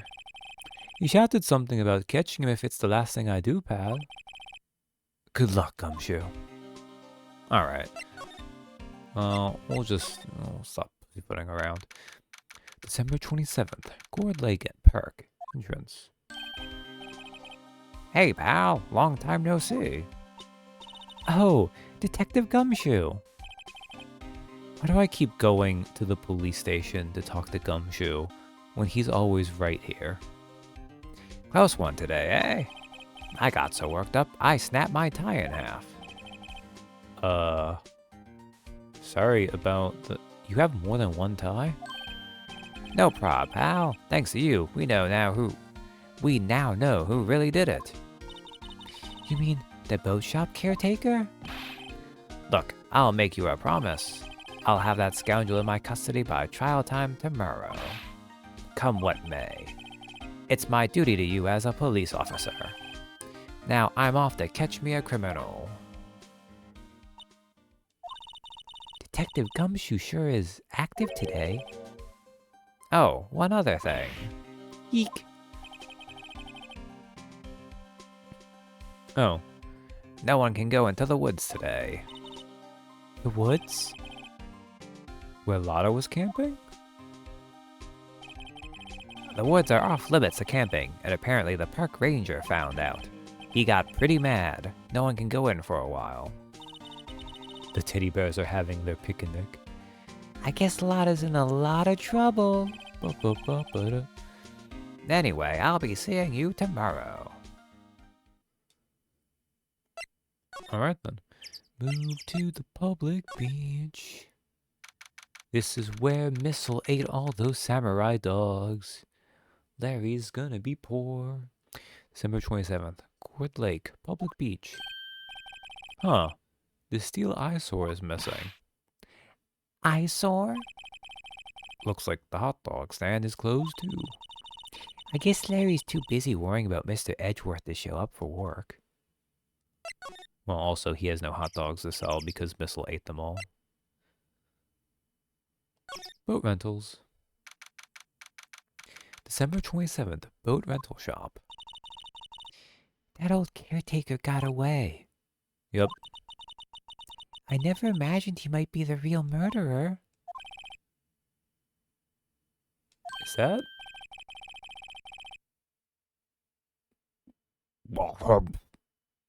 I'd know that clearing of the throat anywhere. What do we do again? For walkroom. The days of my youth. Like the sight of fresh lemon, sir. Mr. Grossberg, this is no time for idle reminiscing. Mr. Edgeworth's trial ends tomorrow. And I was hoping it was Old Bag. No, fortunately. Old Bag does return, but not in this case. Not the progress. What I saw of today's trial. Maybe I should be fine, right? Well, I'm not so sure about that. Well, Paul, what do you mean by that? Well, I'm not sure. Well, what will find anything out? Come by my office at once. I might be able to offer you some assistance. Thanks. Bye. What do you think Mr. Grossberg was doing here anyway? Who knows? To the caretaker shack. Look, it's Polly. She's still here. December 27th, caretaker shack. Grossberg doesn't have a true hairline, just a second larger mustache on his head.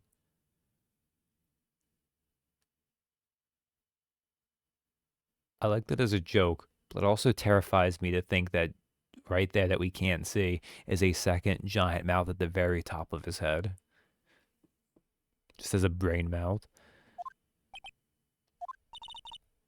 Nobody's home. Hello. Hey, it's Polly. I wonder where your owner's gone, Polly. Hello. I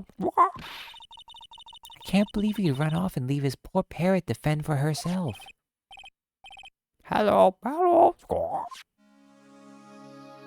Demon bird. Burn it before it spreads heresy. Yo, what's up, Polly? Maybe I should take care of Polly, Nick. You probably shouldn't just kidnap her. The police know about her anyway. I'm sure they'll do something. Well, okay. Sorry, Polly. He says I can't take you. Only spreads hearsay. Great. Now the bird's going to hate me. Alright. Why, look at this safe here. That reminds me, Nick. Polly here knows the number to the safe, right? Yeah, that's right. Polly, what's the number to the safe? 1228. Let's open it, Nick. Come on. I'm sure there isn't any money in there. Aww. But hey, he keeps it locked, right? So there must be something of value in there. I'm not so sure. Okay, Nick, let's see what's in there. So, like, obviously, Phoenix doesn't want to encourage Maya to be criminal. But you think this guy's the murderer, and you're not immediately like, oh yeah, let's check in the safe that he keeps. Like, what would he want to keep locked up? Oh my god, Phoenix. You dumbass. I guess there might be a clue or two. The only thing in here is a letter. A letter? Aw, Boring. There's no name or signature on this thing. It's handwritten in very precise, clear letters. Get your revenge on Miles Edgeworth. Edgeworth? Nick, why would Mr. Edgeworth's name be on here? How should I know? I'm going to read the whole thing. Get your revenge on Miles Edgeworth. It also says, this is your last chance. Now's the time to get revenge on the 2 men who ruined your life. The rest of the letter goes on to describe the murder plot in detail. how to kill Robert Hammond, and frame Edgeworth. Flying Edgeworth out to the lake, getting on the boat, firing twice. This is exactly what I figured out today in court. It's all here, in perfect detail. We've established the law is loosey-goosey and dystopian, so it's the her minute. This is true. Maya can commit a little crime. What do you think it means, Nick? I don't know. But it looks like these are instructions for that caretaker. When he killed Robert Hammond and called out Edgeworth, he was following instructions. But who could have written that letter? And what does it mean? To get revenge on Miles Edgeworth? Look, I don't know, okay? But one thing's for certain. This letter is an amazing clue. Letter from the safe added to the court record. Get your revenge on Miles Edgeworth. This note details the murder and setup. There's nothing left in the safe. I wonder why the caretaker didn't take the letter with him. He left in a hurry, right? I don't think he even came back here after the trial.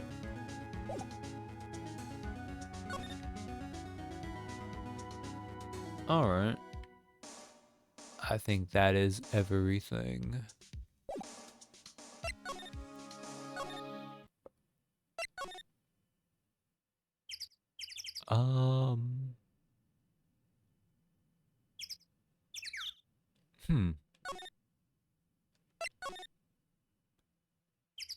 Talk to Grossberg, but... Oh. I think we need to go here for a second. One day left, Nick. Yeah, I know. Well, no time to waste. Let's get going. December 27th, Grossberg Law Offices. He's out, again. When does he work anyway? Now, don't be harsh. Guess we'll have to come back later. Look, it's not like they're the only two who know about this. It's not like someone could claim you fabricated it since it fits so perfectly with your case. Yeah, this is something about this.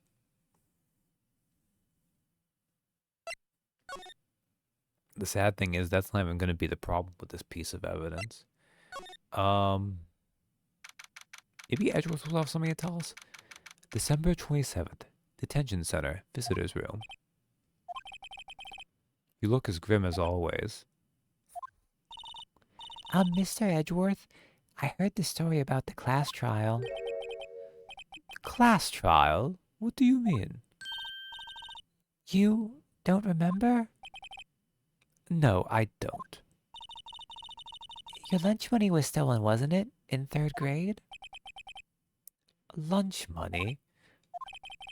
Oh, right. Yes, I seem to remember something like that. Nick, I think you're the only one who really remembers. Well, probably only really mattered to me anyway. Mr. Edgeworth, didn't you know? That trial was the reason Nick became a defense attorney. Ridiculous. Gee, thanks. That said, it does sound like the kind of thing you'd do. You haven't changed a bit, have you, right? So simple. To a fault, even. Well, maybe yeah, but I think you changed too much, Edgeworth. This guy who hates taking notes arrange. I just don't see the appeal of writing my evil plans down for someone to find. Don't know why I put an apostrophe in hates. Well, in this case, this was It is true, because we don't technically know that it was written by someone else. Like, Phoenix just assumes someone wrote what to do.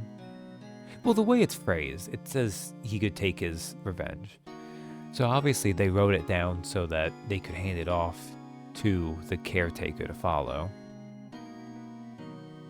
And the caretaker seems to have memory issues, which would be a reason to keep it, I guess, but I don't know.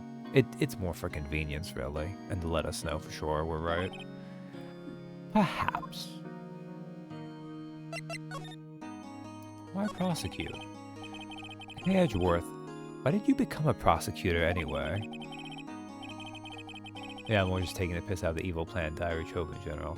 Yeah, that's fair. You used to look up to your dad. You said you wanted to be a defense attorney, right? I couldn't let myself deny reality like you. What do you mean? My father was taken from me, and you want me to defend criminals. I'm sorry, Wright, but I'm not that good of a person. One suspect was apprehended in your father's murder, right? Yes, the man trapped in the elevator with my father. His name was Yanni Yogi. He had to be the shooter, any way you look at it. Yet, he was found innocent. That defense attorney got him off the hook. That would be Robert Hammond. On that day, 15 years ago, the three of us were trapped in that elevator for 5 hours. When we were rescued, we all suffered oxygen deprivation. I had lost all memory of the murder. Lost your memory? Even now, I can't recall what happened in that elevator. That was the crux of Yogi's attorney's argument in court. He claimed the Yanni Yogi had been not of sound mind due to the oxygen deprivation. Yogi was released due to a lack of evidence. Innocent. That's when I changed my mind. I started to hate defense attorneys. Prosecutor Von Karma. Are elevators in this universe airtight for some reason? You know, I don't...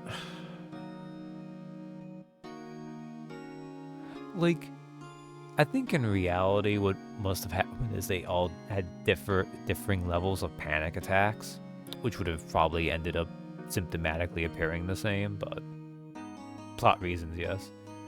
LOL, so Edgeworth is unethically going on a rampage against all criminals like some type of secret vigilante. A little bit. It's a bit more... I mean, we changed Edgeworth, but his assumption is that all criminals do it, and if they got off, it's because the defense attorney just basically cheated the system. But it's not the wrong to think he's basically trying to be like Prosecutor Batman. I'd say a Daredevil, but I think... Is Daredevil? Maybe Daredevil is a prosecutor. I don't know. Prosecutor Von Karma. What's your relationship with Von Karma? He's my teacher, and the man who deserves respect. Daredevil is defense, he's a defense attorney? Okay. See, that made sense to me, but I'm not like... I might just be thinking defense attorney is more heroic because of stuff like this.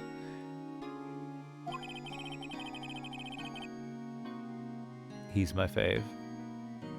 That was a lot of fun. I don't really follow many comics. I've always been more into manga, and that's only gotten worse with time. I learned everything I know of courtroom techniques from him. I like courtroom drama. I do like courtroom drama. I haven't done it quite as much. The last courtroom drama I actually watched was a K-drama, Extraordinary Attorney Woo, which is fun, but kind of fluffy, because, you know, a lot of Korean pop stuff is fluffy. So he's like my sister was to you, Nick. He is a perfectionist in all things. Daredevil's also been a prosecutor, apparently. That doesn't surprise me. I mean, hell, you see all the stuff they've done to Batman and Superman. Not that, you know, I just mean, not to cross Marvel, DC, all that stuff, but, you know, just comics in general. in court, in his personal life, he is obsessed with doing everything perfectly.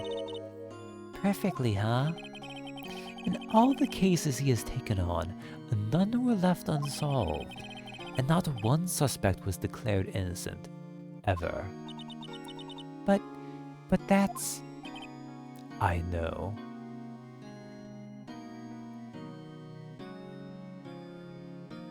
Me and CJ watched a cage on about a lady who can speak to animals, and it was sad AF. We did one episode. Aw. Yeah, if you go into something not expecting it to be sad, though, that could be a real bummer. Some years later, after graduating from law school with high grades, Matt seeks out the criminal element in Hell's Kitchen and starts his crime-fighting activities. Matt targets local gangsters who murdered his father and succeeds... Oh, come on, OBS. In bringing them to justice. That makes sense. I know. It's possible some of the suspects were indeed innocent. However, it is impossible for us to accurately determine that in every case. All Von Karma does is his job, to find the suspect guilty, perfectly. In any case, it's nigh well impossible to find a weakness in him. Should a weakness appear, he would do everything in his power to make it go away. Edgeworth? If what you're saying is true, you're headed for a guilty sentence tomorrow. He's right. Now is no time to praise the enemy, Mr. Edgeworth. It's a strange situation in which I find myself, I'll admit. No kidding. Basically, the mini-plot was Dog knows he and his owner are elderly in the saddest way. Aww. That is pretty sad sounding. Hey Edgeworth, do you know about someone who'd want revenge against you? Edgeworth, see this letter? This came out of the safe in the shack where that boat rental caretaker lives. I see. Revenge? On me? Who is that old guy anyway? I don't know. Could he be an innocent defendant you got declared guilty or something? Nice, alright. I don't remember that old man. Not at all. So he was following this letter then? Which means there was someone else behind it. Now is the time to get revenge on the two men who ruined your life. Two men, meaning myself and Robert Hammond. It also says, this is your last chance. Last chance? Wait, maybe. Maybe he's talking about the statute of limitations on the DL6 incident. Wait, that old man. What is it? Do you know who he is? Yogi. Could he be Yogi? Yogi? The suspect in the DL6 incident, the one who was found innocent.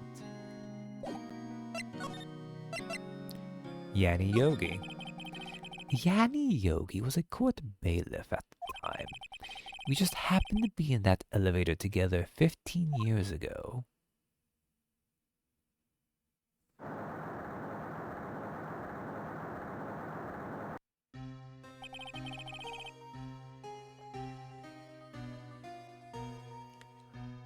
The quake was incredibly strong.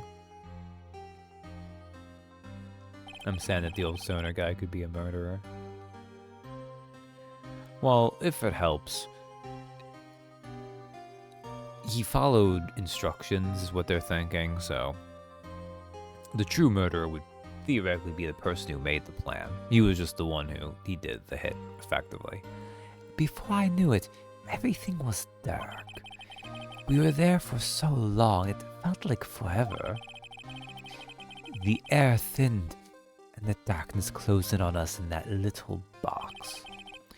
We became unsettled.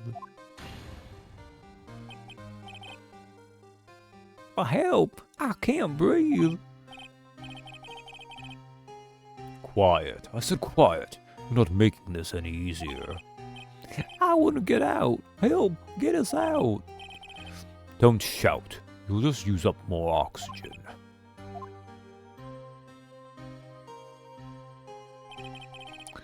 That's all I remember. When I came to, I was in a hospital bed, staring up at the ceiling. In court, Yanni Yogi's mental condition was called into question. They claimed the oxygen deprivation and stress had caused temporary insanity. In the end, the claim passed the court, and Yogi was found innocent. Huh, but isn't that strange? This letter tells him to get revenge on Edgeworth. Why would he want to take revenge on you?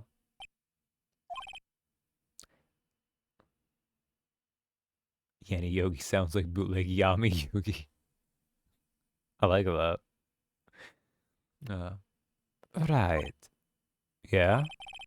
There's something that's been troubling me these last few days. I didn't know whether or not I should tell you.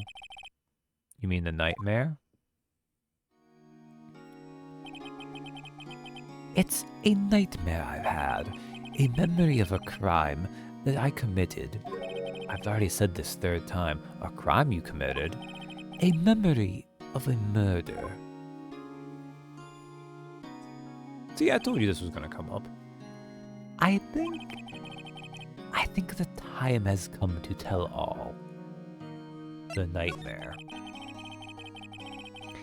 For the last 15 years, I've had the same dream almost every night. I wake up in a fearful sweat every time. What kind of dream? It's a dream about my father's killing in the dark.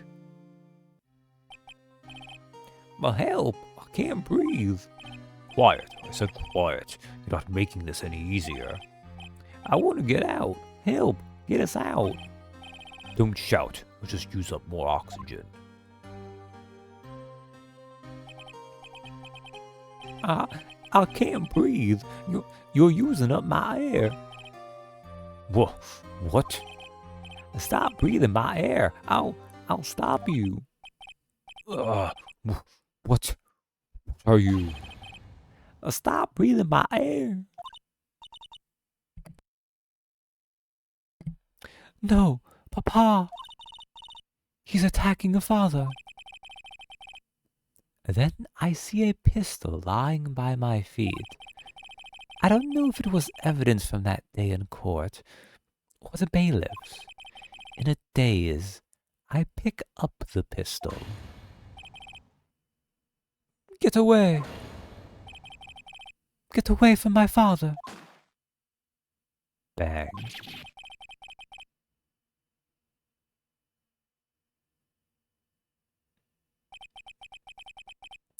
And with that scream, I wake. It's a bone-chilling scream. A scream that has rung in my ears for the past 15 years. But that's just a dream, right? Right? That thought is the only thing that has kept me sane for the last 15 years. But what if I'm wrong? What if it's real? They say that sometimes people shout out memories in self-defense. Maybe it was I who killed my father. What? If you think about it that way, this letter makes sense. Get your revenge on Miles Edgeworth. Think about it. Yogi was really innocent. That's why he wanted revenge against me. Wait, Edgeworth, you mean... It was me. I was the true criminal of DL6. I shot my father. This is bad. What are we going to do, Nick? What can we do? I don't know. I don't think there's anything we can do. like it or not. If there's someone else who knows a lot about the DL6 incident, maybe? There is, Nick. There is someone else who knows about DL6. Okay, now we go to Grossberg.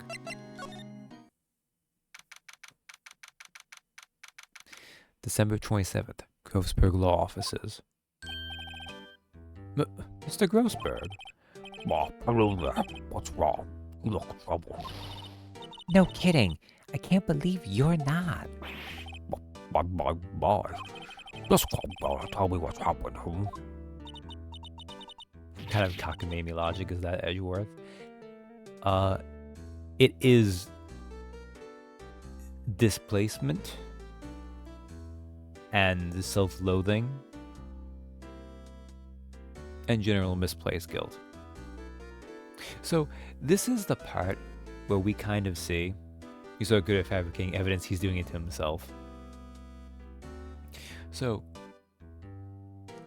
Edgeworth kind of became twisted because deep down he's worried that he is in fact a guilty criminal, and in that way he's kind of just really gone hard on other people.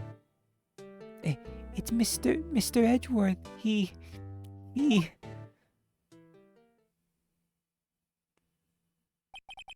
I see. Oh, Edward dreamt he shot his own father. It's only a dream.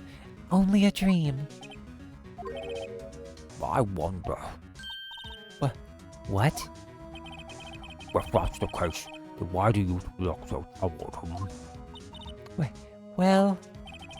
Also, consider this. Yogi quite possibly holds a deep grudge against Miles Edgeworth. So deep, he wants to frame him for murder. This leads you to surmise that Mr. Edgeworth's dream was not a dream. It was real, as you imagined. Miles Edgeworth threw the pistol to save his father. The pistol fired, and the deed was done. No. I don't believe it. Yogi was suspected of murder, and his career as a bailiff was irrevocably wrecked. Thus, he sought revenge on Miles Edgeworth. This was his last chance, of course. Statute of limitations so close. Gregory Edgeworth. What do you know about Edgeworth's father? He was a defense attorney without peer. It sounds right, but it's true. Well, he may have had one peer now that I think about it. A mentor, a friend. My sister? Gregory Edgeworth was very disapproving of Mr. Von Karmer's techniques. That's no surprise. Von Karmer is an extreme man. Forged testimonies and evidence are nothing to him. The result, he has a perfect win record in court. Gregory Edgeworth tried to call attention to his methods. And? He lost. And died in despair, as it were. I see. The spirit medium. When Gregory Edgeworth was killed, the police called it a spirit medium. That was a minor mystify.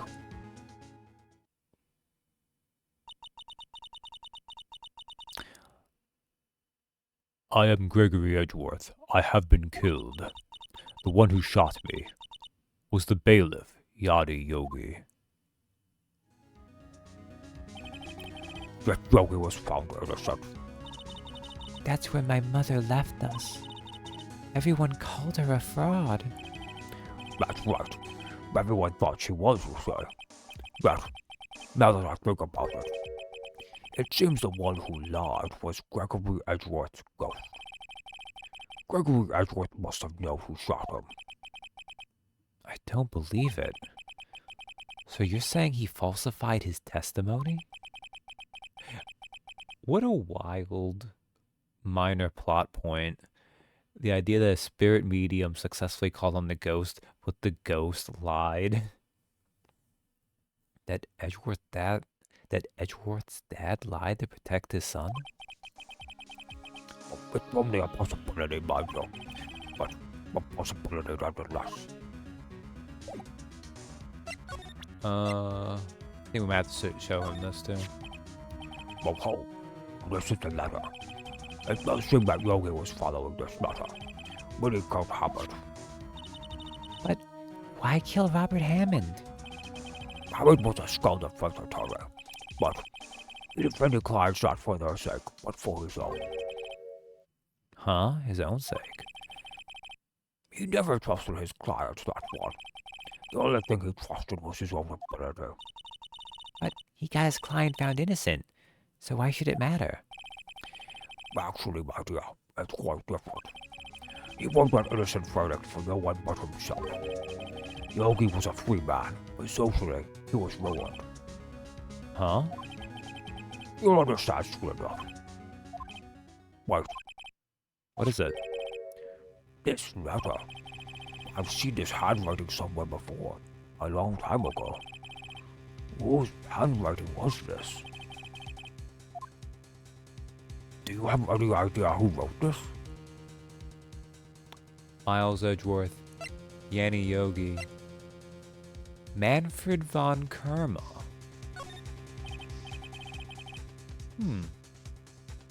Could it be Manfred von Kerma? Von Kramer. How do you have something to do with that?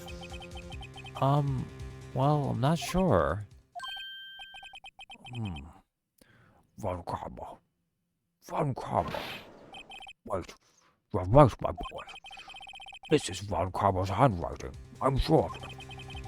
I used to see it all the time on court reports. What? But that means the one who told Mr. Yogi to kill was... Well, Manfred von Kramer himself.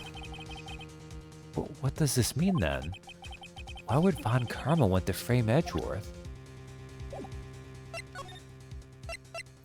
Prosecutor von Kerma.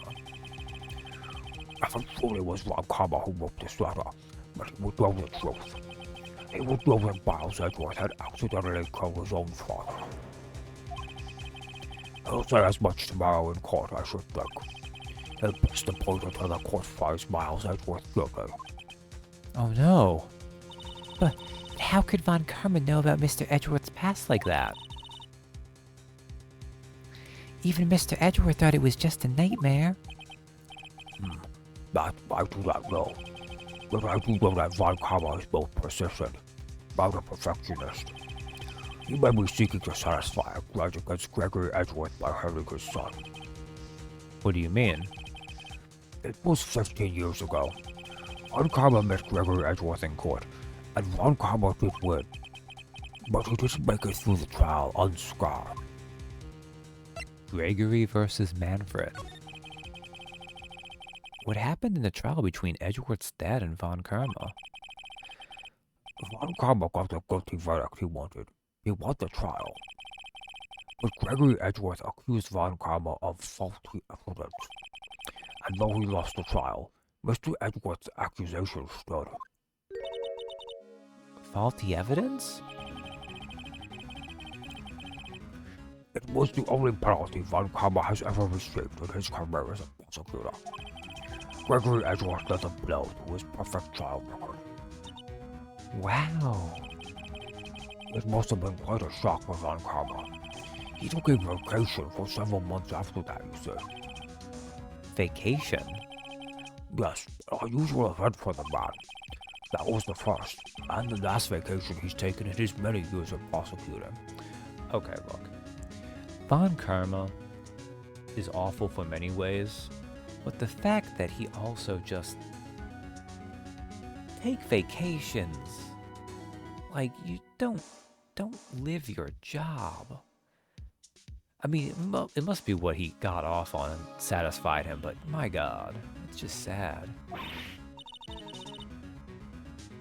Like, he has a wife and kids. Well, at least he has kids. I assume he had a wife. No, he must have a wife. If he's a perfectionist by nature, he definitely would have married to have a child. Really? He doesn't take vacations? Like, go to the sea or to the mountains? Don't tell me he's never been to Europe. You have strange ideas about vacations, Maya.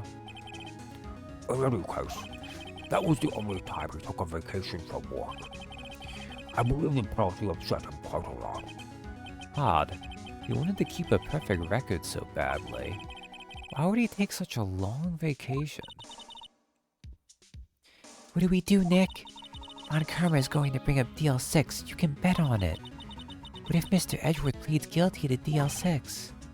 I won't let him. Well, Mr. Wright, I hate to say this, but even accidental murder is murder, you know. This is, you know. This doesn't work for English legal reasons. I assume that, like, in the original Japanese, it's just like, even accidentally killing someone is still killing. Like, the idea is, because obviously, in a legal charge, you know, it'd be manslaughter or something else. We say that's different than murder. But here it's using just the term murder for killing, I think. I know that. I just believe in Edgeworth's innocence. I can't believe he'd kill someone. But Nick, Mr. Edgeworth admits it himself. His father must have lied to protect him from beyond the grave. I don't care. I know he's not guilty. Mr. Wright, if you say so, I suppose I could go check again. The police files might hold something of interest. Mr. Grossberg, thank you. I can't promise anything. In fact, I think the chances of finding something are slim. I understand. The police materials. So he says he's going to do that, but we can do that ourselves, so.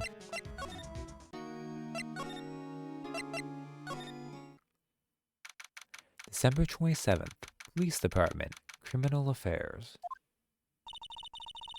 There's hardly anyone here. Everyone must be out looking for the old guy, Yogi. Ah, it's you. I don't think Gumshoe will be coming back today. He's staying out late looking for someone. Sounds like Detective Gumshoe is pounding the pavement for real. We were wondering if we could check out the records room again? Well, now, I can't have just anyone wandering around in there. But I guess Mr. Von Karma is in there now anyway. You can go in as long as he's there. Von Karma? Yes, he just arrived actually. Von Karma's in the records room. Nick, let's hurry. Again, they know Von Karma made a murder plan and gave it to Yanni Yogi. And we are going to go into a room alone with him. And we're at a police station. What's the worst that could happen?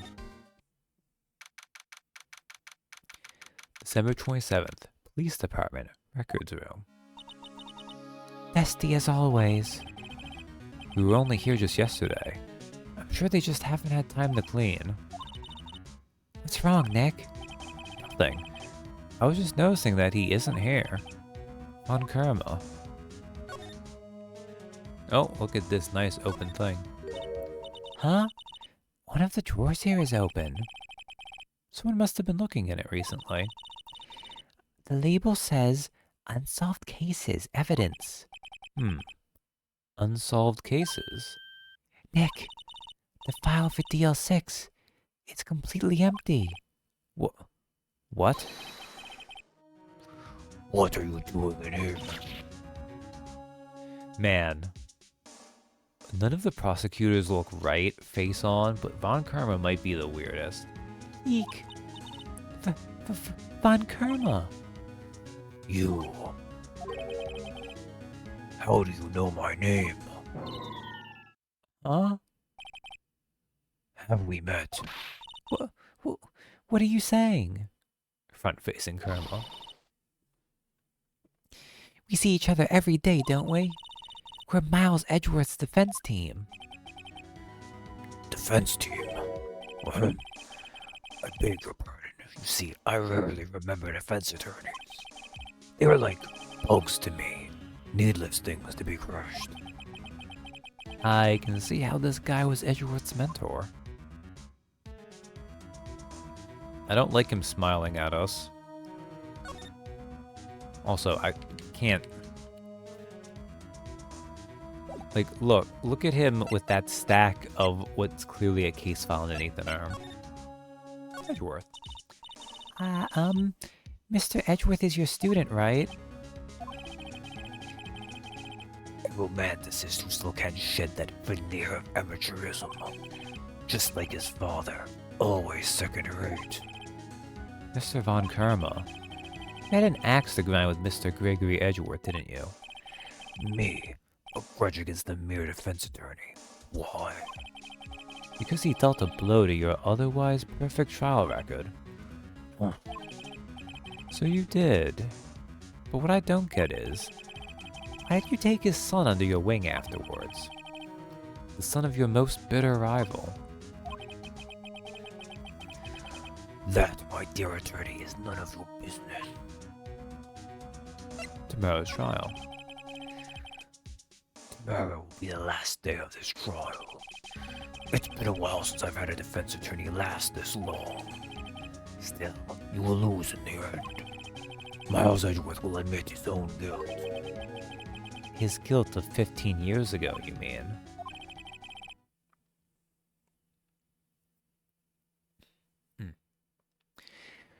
You're quite the researcher. If you've done your homework so well, then certainly you must understand. I should have, kinda, because I ran out of tea a little bit ago. You know what Miles Edgeworth will tell the court tomorrow. We were right. So Von Kerma is going to bring up Deal 6 in court tomorrow. Huh. Oh god, is this right? Do I need to do... I need to do the dumb thing, don't I?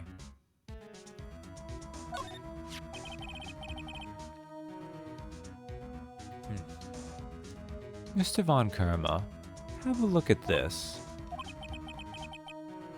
This was you, wasn't it?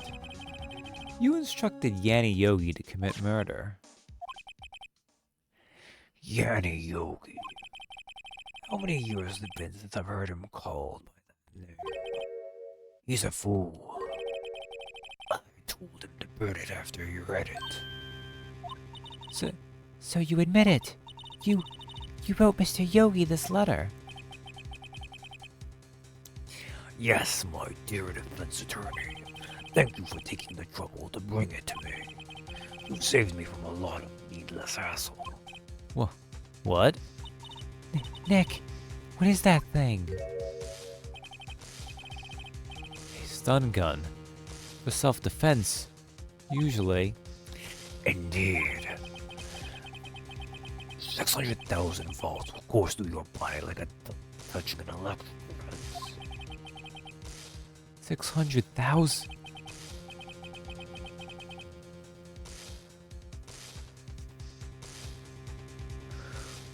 Oh, don't worry. People don't die from it usually. Give me the letter. No. No! Whoa, what are you? Nick, run! Ah! Maya! Out of my way.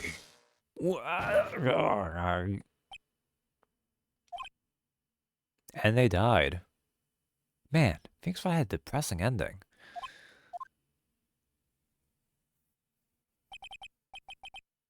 Ugh. He got us. The letter's gone, of course. And he took the DL6 evidence. All of it. Back to having no clues. Wait. Maya jumped first. Maya! She okay? Maya!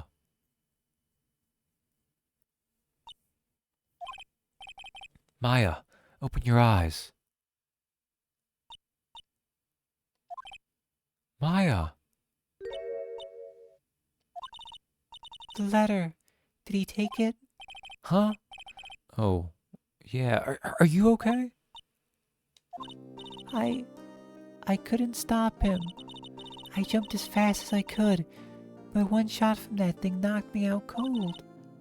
I'm useless. I'm no good as a lawyer or medium. I can't even call my sister. Not even now, when we need her the most. I wish I hadn't woken up at all. Maya. Ugh. There has to be some way I can help her. I better do something about her self-confidence first. Well, unfortunately, there's nowhere you can report an assault like this. Like, right on the other side of that door, the police station. Ugh. It is ridiculous that they literally get stun gunned here, and he just gets out. Maya, she's holding something. What is that? A bullet? The L6 incident, evidence number 7, taken from the heart of Gregory Edgeworth. Remember, Montgomery was holding this when Maya jumped him.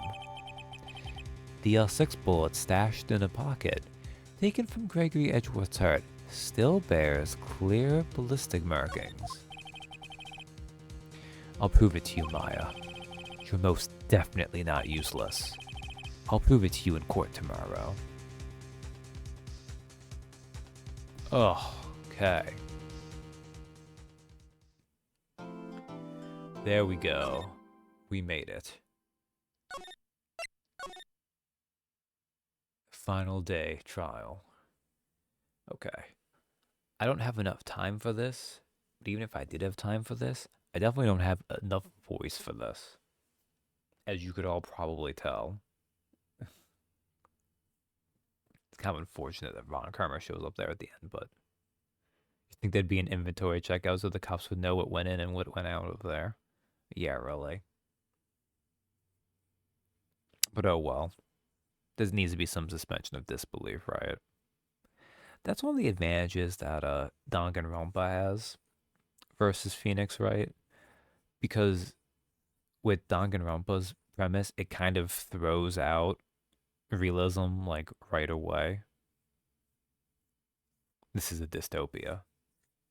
Yeah, like it's deliberately satirical in this way.